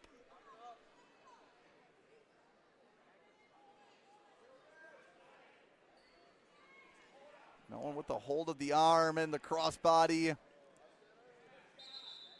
And potentially dangerous called. We get a reset with 49 seconds to go in the third. You know, if I was Owen on that one, I would have taken that one a little bit slower. You're in a dominant position.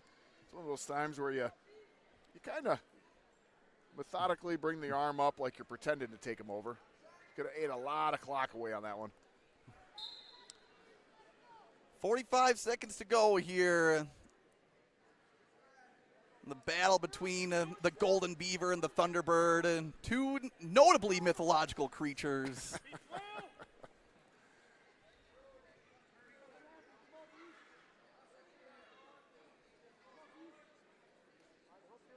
Going in a, not totally, but somewhat of a crab ride position. And able to get his hips back on top. I think the most impressive thing about Owen this period, Steve, is got in trouble a couple of times, but ultimately able to stay in position and just killed a lot of time. Yeah, you said it, Nolan. Owen just looks like it was like a bend but don't break defense, right? And he's just comfortable being in those spots. He's comfortable being out of position almost, right? Nolan Owen goes against a Badger Conference champion and picks up a conference championship of his own at 1:57. Nolan Owen, a Baraboo. Nolan.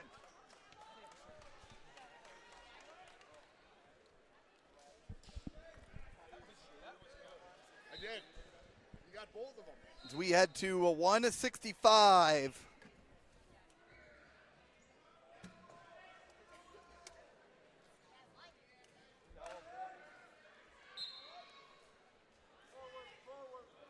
Nona Grove McFarland, Xavier Denman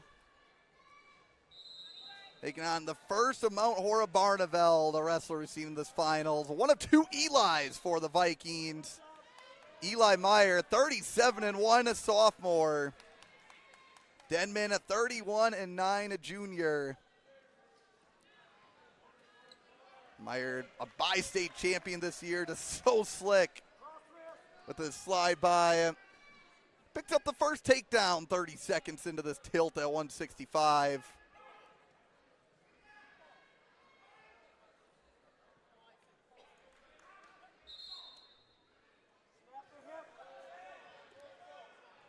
Mayer last year, a champ at 157.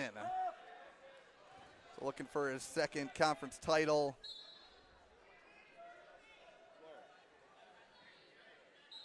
Denman placed fourth at 150, so moving up a couple of weight classes, manages to make the finals. Definitely facing his stiffest test yet.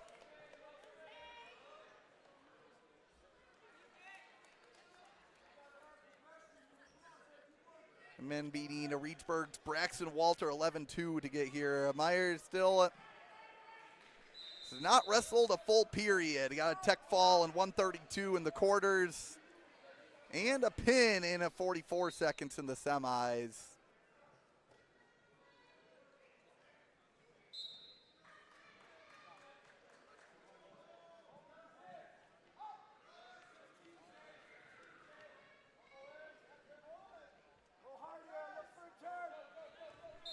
And 10 seconds to go. Meyer after a takedown. A good ride up 3-0 at the moment. Denman still showing some good movement on bottom.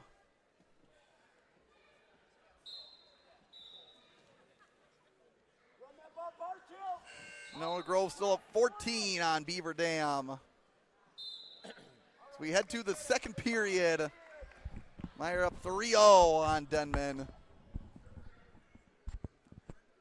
And the Mount Hora Barneveld sophomore gonna defer. Denman gonna take neutral. Meyer had about a minute and a half ride out in the second period. On Denman, love to see him still on the attack, Steve. And Meyer in a Mount Hora Barneveld fashion, Steve. Locking up a cradle, just going to transition to potentially scoring, and with that return, will pick up his second takedown to go up 6-0. Denman with a fall in the quarterfinals over Max Johnson of Portage. Semifinals, major decision, 11-2 over Braxton Walter of Reedsburg. To advance here to the Badger finals, but I tell you what, Teague, we've seen Eli Meyer so far this year, and he is a beast. Was he he did win the bi-state, did he not? Correct. He did. One of the baddest Part tournaments of- in the land. Part of one of the biggest 1-2 punches in the state, Steve. Eli squared. Catch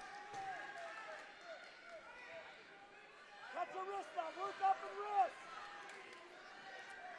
And this, like his bi-state title, Steve, just wearing on his opponent on top. Slip up. Catch it. Yeah, one of those wrestlers that just makes you, makes him feel all 165 pounds of him the entire match. Sometimes it feels like more than that. And a stall, a warning against Meyer. And Yep. Head official saying just riding. It's his interpretation.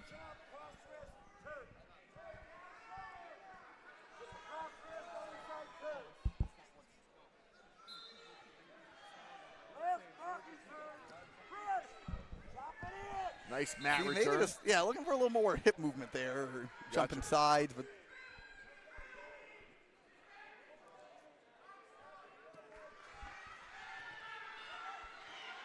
and Meyer going to put Denman in some trouble. Won't have time to get the fall, but he will get some swipes, and Can he get 4? adds 4 to his tally. Will be 10-0. Looks over the coach, Teagan. You don't see this too often. He's going to take top. You know, I like Denman what he did there. I mean, he's had to do something, right? Trying to go get that escape, and just got a little bit too much out of position.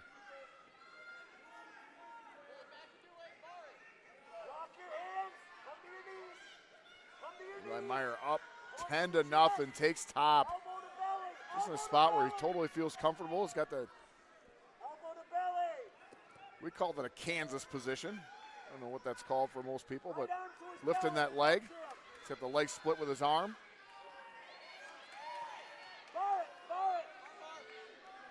Not usually going to get a turn, but it allows you to get in a position like this. Yeah, it's transitional wrestling.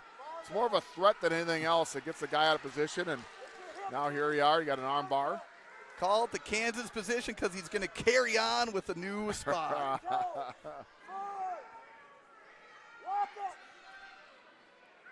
50 seconds into the third period.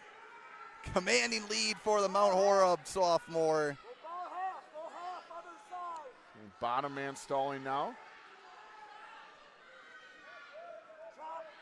Either stalling or he's just getting dominated, one of the two. Denman with the switch attempt. And nice job. Trying to kick away, but Meyer has had an answer for everything so far. Looking to climb up.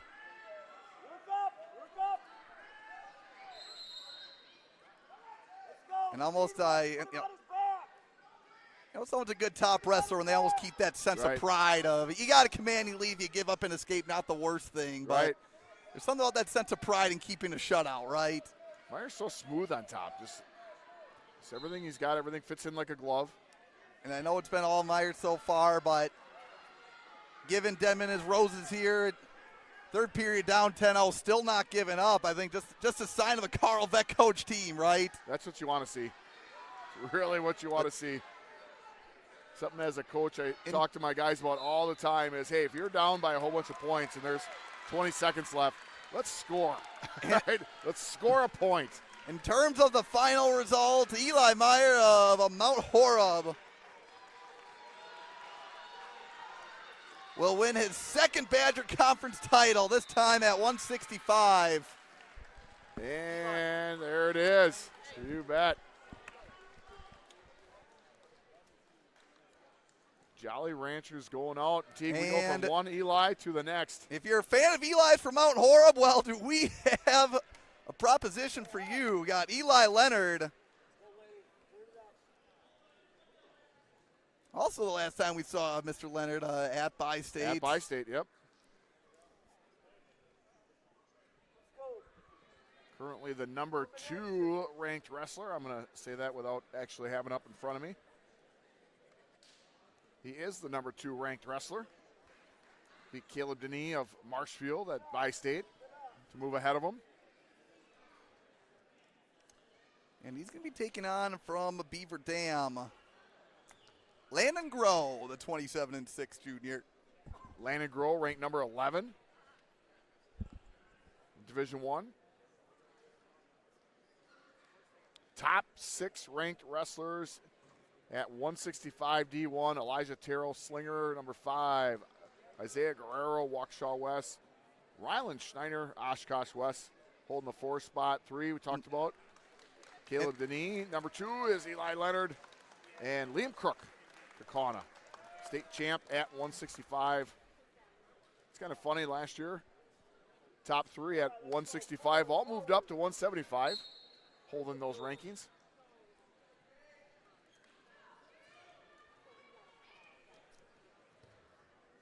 As Leonard going to work quickly. Go up 3-0.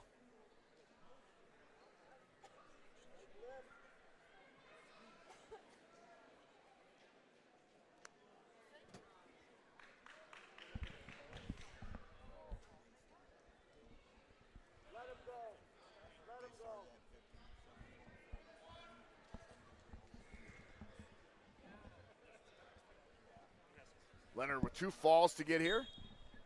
Minute 20, minute 25, quarterfinals and semifinals. Eli Leonard, first place at every tournament he's wrestled so far this year.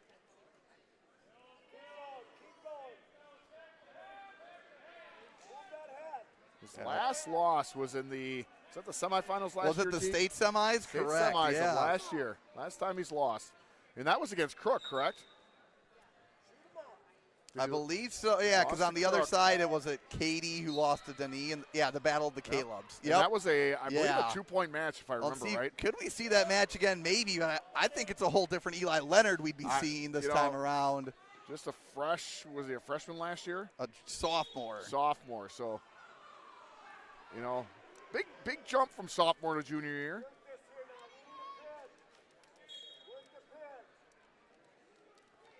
Leonard last year champion at 165, Grow a 3rd in the same bracket. Grow a 4th place at sectionals last year. Score now 9-3 in favor of Leonard.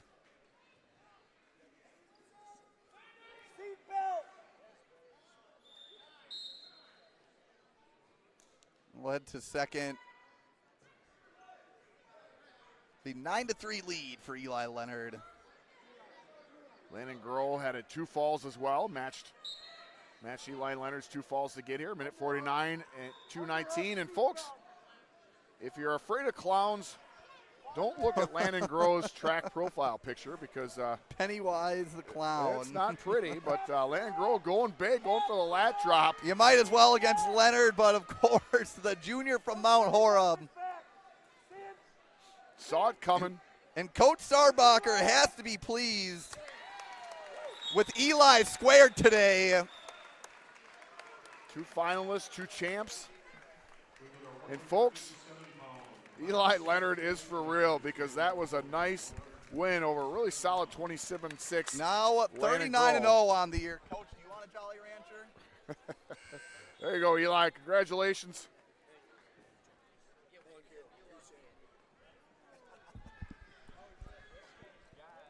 Even Coach Sarbacher getting on the Jolly You know Rancher. what? No one is above Jolly Ranchers, Steve. I tell you what, when you get 2 finalists in a row, that's a new rule. 2 finalists in a row and they both win, Coach gets a Jolly Rancher. I'm calling that right now as Executive Director of Operations for the Wisconsin Wrestler Podcast.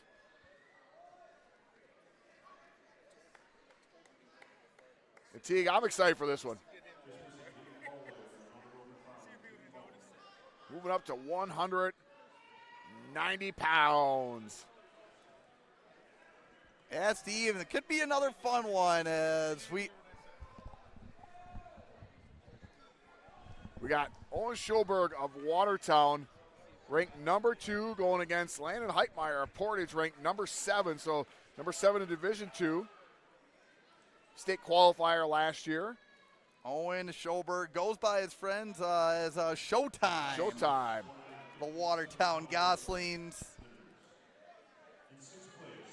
And it was Showtime indeed. Had to win a 4-2, Steve, to get to the finals over Luke Rooks of Monona Grove McFarland. The And- master of the dramatic win this year, I would say. Well, Heitmeyer had to beat an impressive Gavin Vitens of Beaver Dam. Vitens, I believe, is ranked in the state. He is not, but 28-5. Luke Rux, did you just talk about him? I missed it. Luke Rux. Yeah, lost to Schoberg 4-2. And Rux is ranked number 11 in the state. As we're waiting for a match to end over on the third place match, so might put the headsets down here because we don't want to exposition dump too much and then not have anything to talk about during the match. So we'll take a quick commentary break and we'll be back for the 190-pound finals in just a few moments.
At 285.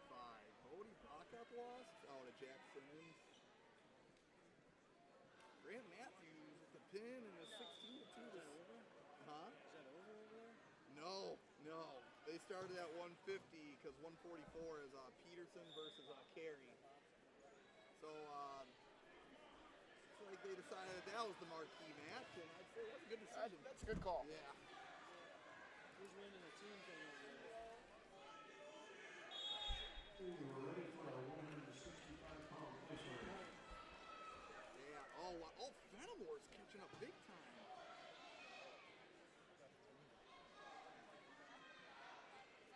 If Rowan Carey beats Hawk and Peterson, and Peterson wins 4 titles, Rowan Carey will have beaten 2 4-timers at the conference clash. Who else they beat? Rhett Koenig. Yeah.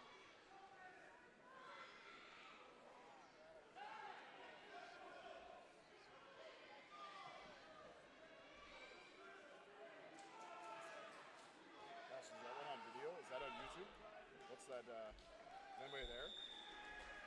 Our place winners at 165 pounds. In 6th place for Logan, Max Matthews. In 5th place for What's that called? Marley The Ruiz. place that does the. In 4th place for the Forest, Nolan Kemp. In 3rd place for Reedsburg, Braxton Walter. In 2nd place for Monroe McFarland, All right. Xavier Bendon. Let's go.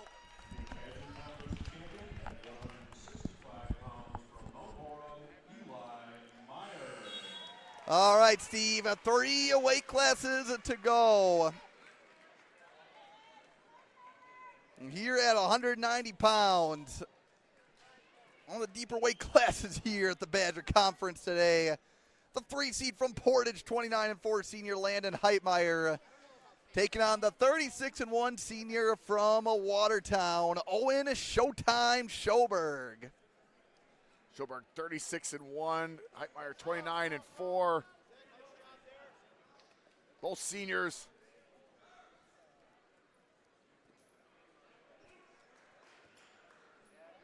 Heitmeyer with a little height advantage in this one, Teague. Not something yeah. Well, probably if you're Heitmeyer, something you see often, but big height advantage. And Schoberg in on a shot. Heitmeyer almost able to hook the leg, but Schoberg does not stop moving and able to get a hold of that far ankle. Gets it hooked. Look at the chain wrestling here at 190 pounds by these two. Nice adjustment by Schoberg. Bringing those hips up. Schoberg third place at state last year. Only loss is to Mirasola in the quarterfinals. Went on a run and wrestled all the way back for that third place medal. And Steve, how about this? Couple of runner-ups last year in the Badger Conference. Schoberg at 190, Heitmeyer at 175. So always adds a fun element of narrative to this, right? You had two guys that were runner-ups last year. And who wants that first championship more? Heitmeyer, state qualifier last year at 175 pounds. Did not place, got 3 matches at state. Won his first round, then lost to Klinkner and Moore. Klinkner of Two Rivers. And that was one heck of a 175, Brad. You place in that one, you are the real deal. Schoberg in on another shot to end the second, and Heitmeyer going to hold on. Heitmeyer strategically clamping down and just looking at the clock and realize he's only got to hold on for about 5 seconds. As we head to the second period, Ref looking Schoberg over. with the 2-point lead.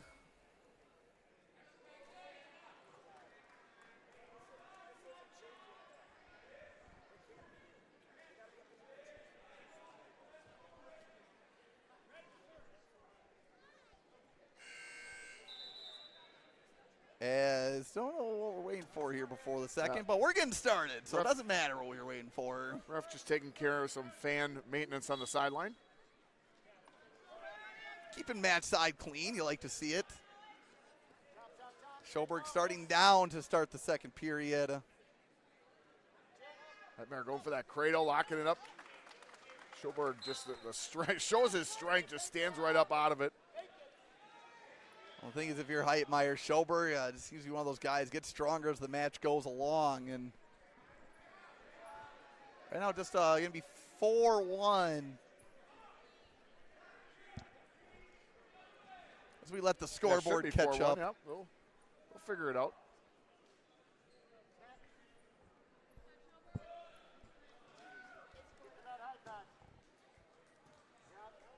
Schoberg should have got that escape. Take to the sweep. It's all right. Our scoreboard's right.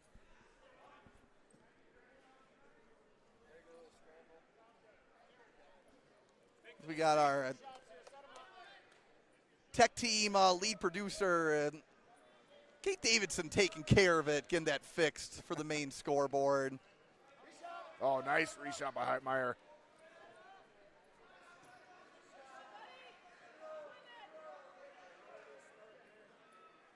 I love watching these two wrestlers, right? It's like they don't get rattled. Just stay in position. Keep working their game plan. It's the tactical side that gets me excited. Oh, and they're two guys, I mean, a lot of action right away, but I think they learn quickly, not guys you want to get caught under. Right. Schoberg, like that with a sweep single. Oh, looking nice for finish. the trip and going to climb the ladder. Was a beautiful finish. I think Heitmeyer able to fend that shot off from a lot of grapplers this year, but not to Schoberg this time. And going to be 7-1. Nice shoulder roll by Heitmeyer on the escape to make it 7-2 heading into the third. I'll tell you what, that's good momentum bringing him into the third, because scoring with about 5 seconds left on the clock, where he could have easily got ridden out, is huge for the momentum side of it.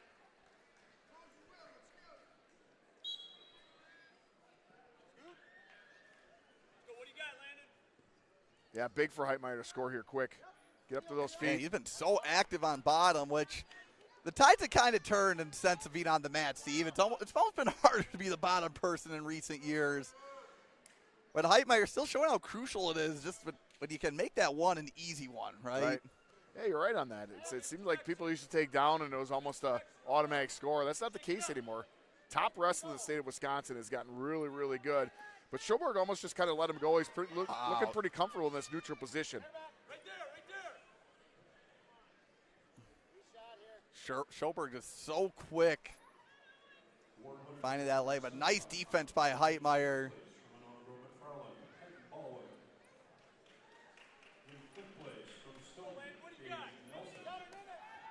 Heitmeyer, and you need 2 takedowns.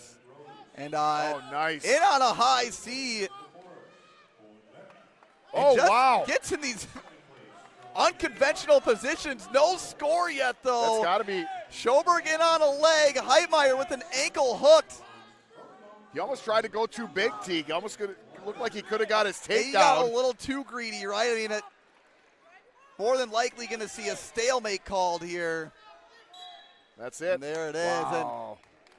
And man, I think Heitmeyer, eyes got a little wide, right? Yeah. And he's trying to get it all back in one flurry. Well, here's the thing, though. Did he need that at that particular time? Because is he going to be able to get 2 takedowns in less than a minute on Schoberg? Nice recovery by the Watertown senior. And what's impressive about Schoberg is he wasn't on even phased, right? He was almost getting taken down, and he kept wrestling.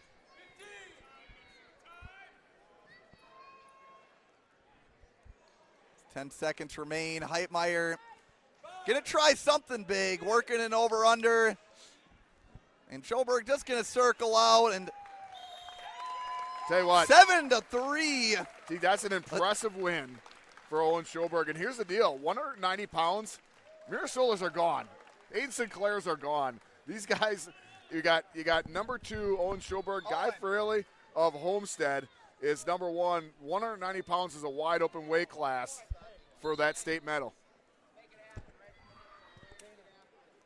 Owen Showtime Schoberg, your Badger Conference champion at 190 pounds. And Steve, good luck predicting who is going to be green or red in this one. We got a battle of the purple singlets. I would have went black shoes as green as well. Good call by the official as far as that goes, but hold on to your seats, folks. As for the names in those singlets, we have Wanakees, McCoy Smith, Stoughton Jr., Gatlin Empey. Last time we saw Gatlin Empey, Teague, he was at the Cheesehead Finals. Now almost pinning his way through to get to the finals. McCoy Smith from Wanakee, 36-4 on the year. 3 of his losses coming at the bi-state, and one of those 2 McCoy Smith, or 2 Gatlin Empey. Okay, they And wrestled Steve, each other. listening in the seating meeting this year, earlier today, these 2 have actually split matches. Empey beat Smith at bi-state. Smith beat Empey at Badger State. Well, let's settle it right here, right? They call this the grudge match. The rubber match, I Rubber believe. match. I like grudge match. I'm sticking with that. Penultimate finals match of the day. Right hook, right hook, right hook, right hook. You got 50, let's work. See 2 wrestlers who are no strangers to scoring points. No score yet, but Oh, wow. Empey, you thinking head throw, and Smith will easily back out and defend it and go up 3-0 to start the first period. Gatlin Empey, state qualifier. Teague, Gatlin Empey qualifies for state. Check out his 2 losses. Connor Mirasola first round. Owen Schoberg. Who ended up being a place winner. Yeah, both the state champ and 3rd place medalist last year. The state tournament. Those are solid losses if I ever saw one.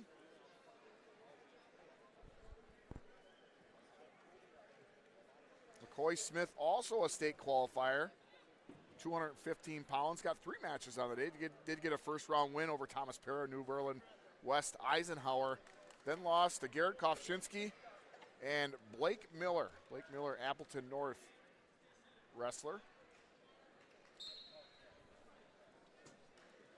And Steve, quickly enough, this match is the only one going on at 2:15. So all eyes. This 215 championship tilt. Oh, nice follow by Smith. Wow. Empey thinking neck wrench.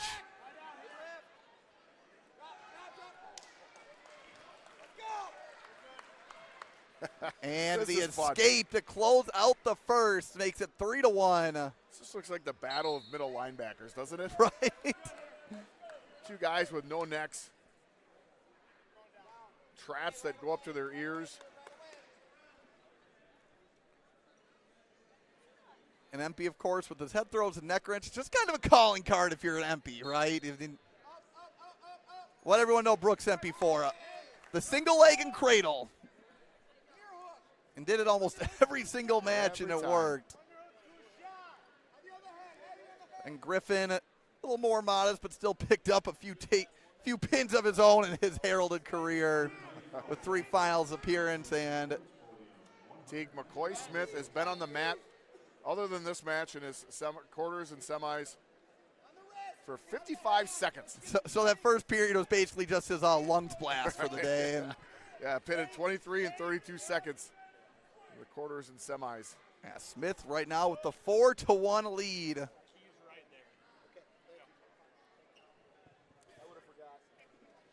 Gatlin Empey, not such an easy path. Obviously, quarters beat Camden Yelk, minute 29 pin, but a 5-3 decision in the semifinals to a very tough Mason Groh, who had a quick pin we saw in the far mat for the third place spot. Oh, and Empey in on a leg. Nice movement by Smith to go up 7-1. Steve, 2 juniors at a higher weight. Of course, just a bit of a growth period, right, when you're a young guy wrestling. They both placed 4th last year, and now it seems like they've gone past that learning curve as they're both not only wrestling for a Badger Conference final, but 2 guys that you wouldn't be shocked to see them on the podium come the end of the year. Definitely. Well, they can see each other again, and I have a feeling neither one's going to move up to heavyweight next year. This is the finals next year. After the escape by Empey, looking for the body lock. Doesn't need to try anything too big with 10 seconds to go.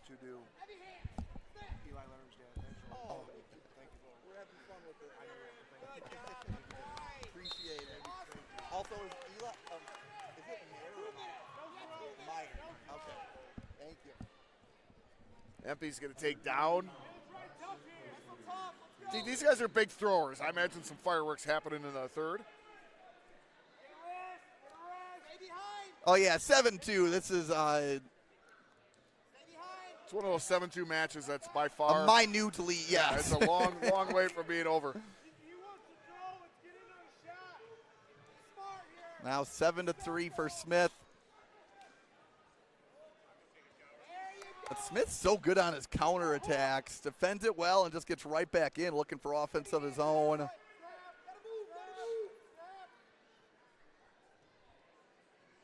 Minute 20 left.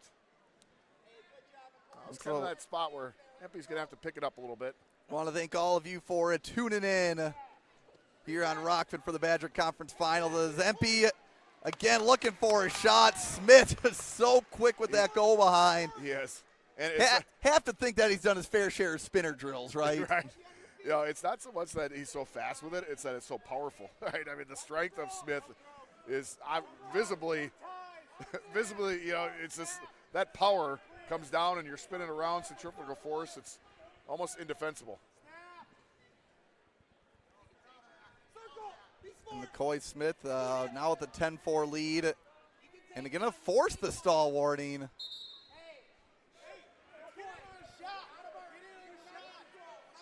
Yeah, coaching staff saying, hey, we don't need to talk. Yeah. You can give up a few takedowns. He knows what Empey's going to try to do. Go big. And you got a stall call or 2 to work with. Right, 1 point's not I think the last thing they're looking for is for Smith to pressure into him. 1 point's not going to. There's the second one. 20 seconds left. For 5-10, and Empey still able to force double unders, looking to get the body lock in the center of the mat. Trying to find an inside trip, 13 seconds to go. Stone Coach is urging for a trip attempt. Smith just maintaining good positioning, and I think he's going to hold on long enough. McCoy Smith wins the rubber match. Wins the Badger Conference title with the 10-5 win over a Gatlin Empey of Stoughton. That was a great match. Absolutely. Absolutely. Loved it. Loved the tactical side of it. Both wrestlers, I'm excited. I easily could see that one down at the state tournament.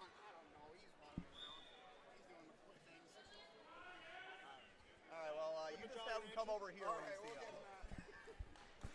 Well, and Steve, it has been a long time coming because aside from the state tournament, we've been following this guy for 4 years and have looked at almost every one of his results. Now you get to see him For live. the first time. Now when we report on him, we can actually say we saw him. The Jackson Lenzendorf experience. The Wanakee senior taking on Monona Grove McFarland wrestler D'Angelo Clay, the 37-5 sophomore. Oh, wow, great defense. I tell you what. And are we going to have some blood time right away? Or just, some headgear malfunction. Teague, I thought D'Angelo Clay was dead to rights there, and he just showed great quickness and mat awareness to stay off his back from Jackson Lenzendorf. D'Angelo Clay, 37-5, just a sophomore, Teague. You know, we've been impressed. And see, are we looking at obviously Lenzendorf, I'd say the favorite on paper, Yep. but looking to make this maybe an unceremonial passing of the torch is Clay. And D'Angelo Clay just saying, hey, I'm not just coming up here to be your highlight reel. I have a fall in 30 seconds in the quarters and 41 seconds in the semifinals. Jackson Lenzendorf, a Badger Conference legend, as a freshman, got the pin in one of his first duels. His first to ever win the duel for the Wanakee Warriors. I saw it live. He comes out. They're down by 3. He needs a pin. Well, he needs a win, but he needs a pin. Gets the pin for the walk-off win in a dual meet. First ever match as a freshman. And the rest is history, right? Right. I think now has gotten to 100 pins. Clay last year, third at 215, and has that build right at 285. Smaller, but he's got the speed. Sectional qualifier last year for D'Angelo Clay.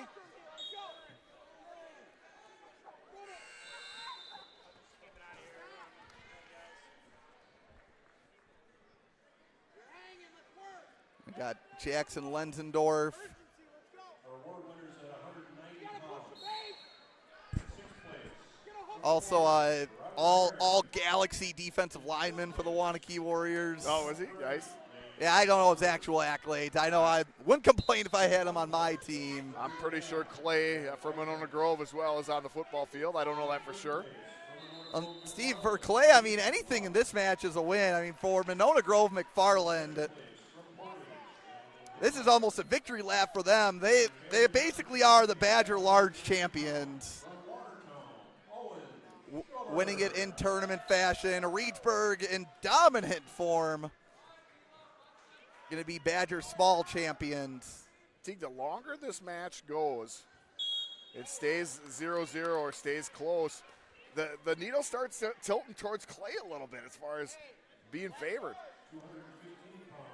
Clay, a champion at the Duffy in Port Washington earlier this year. Also winning the Norski and the Sparta invite. See, these two face each other at the Wanakee Warrior invite. I don't know about the duels, but Lenzendorf won 4-0. That's gonna be Lenzendorf with the escape. Goes up 1-0. How much growth does the sophomore make since the second week of the season? Oh, we'll find out. And here's the thing with Lenzendorf. If you're Clay, you can slow him down, but I think the real question on the big man is how do you score on him? He has to almost make up the full 285, and he stays in such good positioning, too. Lenzendorf did pin Clay in the duel. That was on January 17th, a little less than a month ago.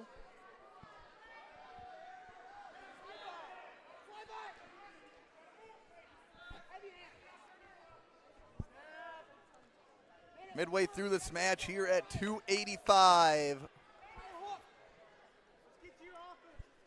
Down to 2 matches remaining. Yeah, careful if you're Clay. Wow, Lenzendorf keeping the pressure going. Clay wisely backing out. I think if you got one stall call to use, you can't blame Clay if he uses one in this match right just there. to reset. You know, if Lenzendorf would have kept the pressure on, I think he might have got a warning for a stalling call. Clay kind of seemed like he was backing out there. Wise and going back to the center of the mat. Work inside. Don't hang on that head. Get inside with the left. Inside. You can't be doing that. Well, here's where it gets interesting. What does Clay choose? Yeah, right. You know you have a tough time scoring on him, but do you have the quickness to get away from the big man on bottom? You know what? I think you go down. I really do. Yep, and he's going to. I don't think you stay up on your feet with him. Alan Clay going to take down. You got to have a quick first move, and, well, look at that. There Just it like is. we drew it up, Steve. 1-1, Lenzendorf looking to win his second title. Clay looking to put the cherry on top of what was a great day for Monona Grove McFarland. Again, judging by the conversation with Carl Veck midway through the semis, you would have thought that it wasn't going to be a runaway for MG, and it really wasn't, but they were in first for a good majority of the day, Steve. They sure were. Yeah, excellent team race here. Lenzendorf, number 9 ranked. Clay, 11th ranked. Oh, wow. Double attempt by Clay. And you can see it on camera. To our left is full of Monona Grove McFarland wrestlers and coaches, and they are ecstatic. Gee, this is the best way to end it. This is why you stay for the heavies, folks, and we got plenty of people still in the stands here in the Badger Conference Finals, as this place could reach a crescendo in the final act.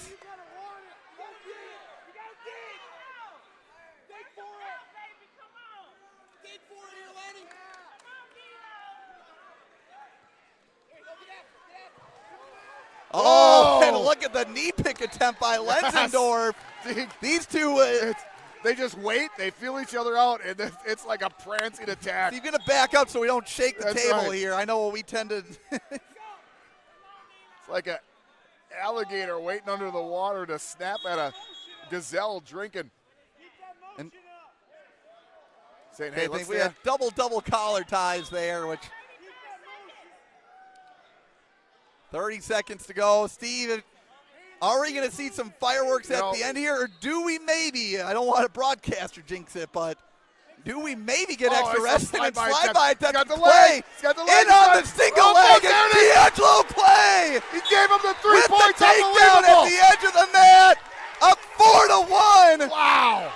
15 seconds to work. The explosion on that takedown was unbelievable. And folks, I thought we were going to get taken out. And can Jackson Lenzendorf dig deep? He's got to work his magic. Up to a quad He's got to pod. get up quick. Now he's going to attack. 10 seconds down Here it to comes. Jackson Lenzendorf. Needs gotta to find a stall way again. to There it score, is. and there is a stall That's warning. the first one. Lenzendorf needs That's to gonna be- operate fast. And Mrs. Clay is pumped up, and we love it. And stalling Steve again. D'Angelo Clay comes in, wins the grudge match, and blows the roof off of DeForest High School's field house with the 4-3 win over Jackson Lenzendorf of Wanakee. What a finish. D'Angelo. He'll come back over. Yeah. Yeah. Well, folks, that's the way to end a dual meet or Wow. a tournament. Teague, how was your first ever Badger Conference experience right there? Well, Steve, it was everything we needed and then some. As I'll see if we got the camera on us. But wow, I mean, what a tournament! Reedsburg wins the Badgers small. Monona Grove McFarland now Badger Large Conference champions, and what a way to put the icing on the cake, Steve. 4-3 D'Angelo Clay over a Badger Conference champ in Jackson Lenzendorf. See, the best part about that, Teague, is the camera was just facing that way, and the takedown happened right in front of them. Those big fellas came right into the people's living rooms. If you tuned in for the finals, we got Matt Moore, who we know he loves some big man action. Yeah, Man, absolutely. what a way to finish it. D'Angelo Clay, wow. an underclassman on this MGM team. Steve, what a first Badger Conference Finals. Tell you what, Teague, I'll just go ahead and do the top 5 teams, and you can close us out. Unbelievable. There are so many amazing ranked wrestlers here, state medals. You're going to see every year people kind of talk about the Badger Conference and how many medals they're going to secure at the state tournament. I don't know, man. I think this is going to be a record-setting year for the Badger Conference. There's such depth. But top 5 teams, Milton, 5th place, 158.5. Wanakee 4th, 173.5. Third place, Beaver Dam, 174. Monona Grove is your runner-up as far as the tournament goes, 192, but they are the Badger Large champs. Reedsburg is your tournament champ at 237 pounds. Teague, I'll let you take us home. And folks, that will do it. We want to thank Kate for making everything happen behind the scenes with the scoreboard. And we want to thank all of you for tuning in, especially for those of you tuned in for the girls' finals and for every match, stayed until heavyweight, because you were in for a treat. What a day. Steve, what a first Badger Conference Finals for me. We're going to be in postseason action now. Catch me and Edgar next week. Otherwise, team sectionals in a Mineral Point between 3, I'm guessing, top 4 ranked teams in Division 3. And then sectionals at the road to state, the last stop. We'll be up in Eau Claire North for the guys and the girls. It is postseason time, folks, but what a way to wrap up the regular season here in DeForest. On behalf of Steve and myself, thank you all once again for tuning in. I'm Teague Fenwick. Have a great night.